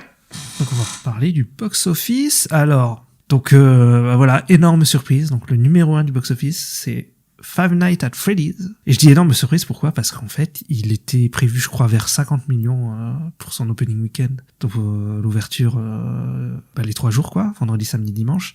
Il était prévu à 50 millions, il me semble, sur 3 jours. Et il a fait... Aux États-Unis, il me semble. Aux États-Unis, ouais, sur le territoire américain. Et il a fait 78 millions. Donc voilà, il a fait 18 millions de plus. C'est incroyable. Et le film, il est, c'est le 2e plus grande ouverture pour un film pour une adaptation de jeux vidéo au cinéma, qui est devant Sonic the Hedgehog 2 et bon, derrière Mario évidemment qui a fait un raz-de-marée cette année, mais ça veut dire encore une fois que les adaptations de jeux vidéo sont encore en forme et voilà quoi, c'est... Ah, ça prend de ouf, hein. Ouais, ça prend de ouf. Je pense qu'on va s'en bouffer encore pendant un moment de ça, parce que ça marche très bien et on va sûrement vous en parler d'ailleurs la semaine prochaine. Donc. Et si on parle de films d'horreur, c'est le 3e plus gros box-office en ouverture, derrière les 2 films ça. C'est vrai que c'est aux États-Unis, c'est la plus grande ouverture et je pense que le film là, je crois qu'il a coûté pas cher, il a coûté même pas 30 millions, un truc comme ça. 25, ouais. 25 millions, ouais, bon voilà, là il est parti pour tout défoncer, hein. Là il est à 130,6 millions de dollars à l'échelle mondiale, parce qu'il a fait 52,6 millions de dollars à l'étranger. Donc bon, il marche un peu mieux en domestique qu'à l'étranger, mais bon, il est pas sorti partout, par exemple en France il est pas encore sorti. Et sachant aussi que c'est une sortie simultanée Peacock, c'est la meilleure ouverture mondiale d'horreur de 2023 jusqu'à présent, qui est meilleure que la Nun 2, qui était... possiblement le plus gros carton, et là je pense qu'il s'envole clairement pour apporter des centaines et des centaines de millions. Là c'est fou. Là c'est bien parti, hein. Ouais, il a déjà remboursé, c'est bon quoi, c'est bon, on a un week-end. J'ai vu qu'il y a Scooper là qui parlait qu'il y aurait une suite. Oui, c'est pas un film qui fait un carton, il a une suite, oui, c'est pas étonnant. Bon là de toute façon là il y a une franchise là, là je pense qu'il y a 5 en préparation là. C'est clair. Ensuite, on a notre rendez-vous de la semaine avec Taylor Swift. Ça fait 3 semaines. Ça fait 3 semaines il est 2e au box-office, puisqu'il a rapporté 14,7 millions de dollars au box-office américain. Et là, on a appris il n'y a pas longtemps qu'il avait dépassé les 200 millions de dollars au box-office mondial, donc c'est pas mal pour le coup. Je sais pas si ça va devenir le film concert le plus vu de tous les temps, parce que je crois que c'est dans les 250-270 millions pour This Is It. Peut-être ça va pas être finalement si près du but. En fait c'est le box-office étranger en fait qui est pas aussi haut que... Ouais, c'est ça en fait, c'est aux États-Unis que ça cartonne. Ouais. Mais après ça reste un carton mondial, ça reste un truc de fou, et je pense que là on va s'en bouffer aussi des films concerts, hein. On va s'en bouffer aussi, je crois, ouais, c'est clair. Parce que budget 10 millions, entre 10 et 20 millions, et ouais, il a déjà fait à peu près 150 millions aux États-Unis, quoi. Bon, c'est largement remboursé aussi. Alors ensuite, en 3e, c'est Killers of the Flower Moon, qui, a fait 9 millions Donc un drop de 61%. Donc 9 millions aux États-Unis, sur le territoire américain. À l'international, il a fait par contre moins de 36%. Et il a gagné 47,4 millions de dollars. Et ça fait mondialement, il a un box-office de 88 millions pour un budget de 200 millions. C'est ça, il a moins baissé à l'étranger qu'aux États-Unis. Aux États-Unis, il a fait une baisse de 61%, ce qui est quand même pas mal, hein, une grosse baisse. Alors que nous, on sait reconnaître le vrai cinéma, nous, en Europe. C'est le mec qui met un taquet. Après, voilà, c'est dans la veine de ce qu'on savait déjà dès les pronostics et tout.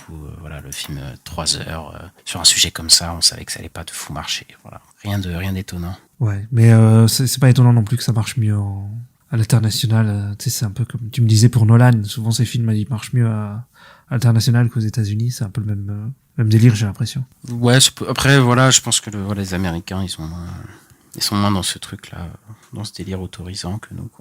Ouais, peut-être, ouais, c'est possible. En quatrième, on a un documentaire qui s'appelle After Death, donc qui est produit par le distributeur de Sound of Freedom. Donc je crois que c'est un distributeur catholique, truc sur la foi et tout. Hein, c'est un truc très catho, je crois. Il a fait 5 millions de dollars. Voilà. Bon, il y a pas vraiment de comparaison à faire parce que, les documentaires, c'est compliqué, quoi. Ouais, bah écoute, je ne sais pas s'il va sortir en France. Je sais pas si c'est sortir en France. Je sais pas du tout de quoi ça parle. Donc, je sais pas du tout non plus. Je t'avoue. Ensuite, on a The Exorcist Believer, du coup, qui reste dans le podium, dans le top 5 des plus grands films de la semaine, et qui a baissé seulement de 46%, pardon, il a atteint 3,1 millions de dollars, du coup, ce qui est une baisse nettement plus légère que n'importe lequel des autres films d'horreur sur le marché ce week-end, du coup. Et donc, il maintient un certain cap, il a 120,3 millions de dollars, du coup, à l'échelle mondiale, pour un budget de 30 millions. Donc il s'est remboursé sur son film, mais on rappelle qu'ils ont acheté les droits pour 400 millions, donc c'est pas au vu de tout ça, ils sont pas remboursés entièrement avec ce film-là, quoi. Et ensuite, on va parler des prévisions des prochains films. Donc notamment, on a les prévisions pour The Hunger Games: The Ballad of Songbirds and Snakes, la balade de, je sais plus, les serpents et l'oiseau, je crois. Oui. Donc, ce serait estimé à un box-office de 50 millions pour l'opening au box-office américain sur le territoire US. Ouais, bah ça a augmenté pour le coup parce que c'était entre 35 et 45 millions au début et là ça a augmenté à 50 millions, donc comme de Marvel, ça a augmenté. Donc ce sera potentiellement, parce que je crois que j'avais vu que le film il coûte 100 millions parce qu'on a eu enfin la news. Oui.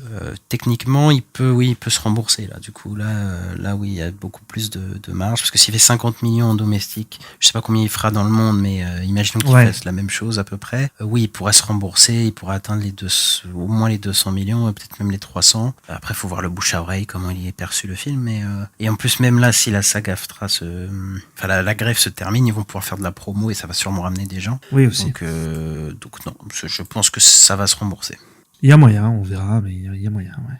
Parce qu'il faut monter à 300 quand même à peu près. Ouais, on verra. Bah, je dirais qu'il faut monter jusqu'à 300 millions pour que on soit sûr de sa rentabilité, mais il peut les faire, je pense. Hein. Ouais, il faut voir l'international, en fait, c'est surtout l'international. C'est ça, ouais. Ensuite, on a Wish, le prochain film Disney qui sort à la fin du mois prochain, il me semble.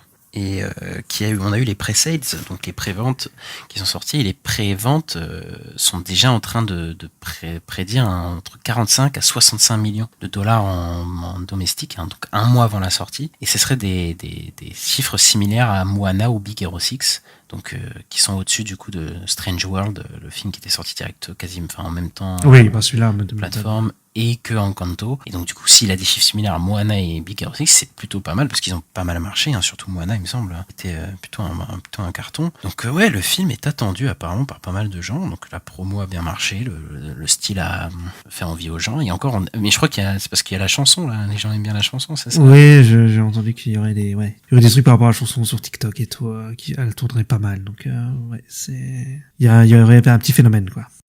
Et on y est encore à un mois, quoi. Donc, ça se trouve, ça peut encore augmenter. Donc, ça peut être un gros raz-de-marée, ce film-là. Donc, le retour peut-être de Disney dans quelque chose de la rentabilité au niveau des films d'animation. Parce que ça fait longtemps que c'est pas arrivé. Hein. En plus, c'est le Disney un peu de Noël et tout. Donc, ouais, ça peut faire un gros carton, ça. Après, c'est le film des 100 ans. En plus, aussi, On verra ce que ça donne, mais en tout cas, ça sent le carton, le box-office. Ouais, je sens aussi bien un petit succès pour ce film, en tout cas. Ok, bah écoute, on a fini pour notre chronique box-office. On peut passer aux sorties de la semaine prochaine, à nos attentes.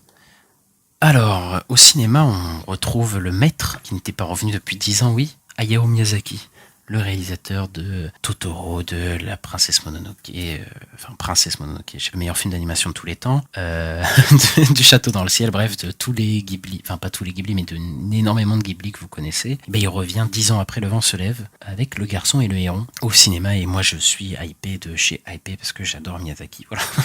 J'adore Miyazaki, et le voir au cinéma, parce que ça va être le premier que je découvre en salle, parce que j'ai vu Chihiro en salle, mais je l'avais déjà vu avant. Et là, je suis très content de découvrir ce Miyazaki qui revient avec ce film et un retour au fantastique d'ailleurs, enfin un imaginaire apparemment, parce que Le Vent se lève c'était pas du tout ça du coup. Et toi, qu'est-ce que t'en penses, Ista? Ah oui, je suis chaud, le retour de Miyazaki.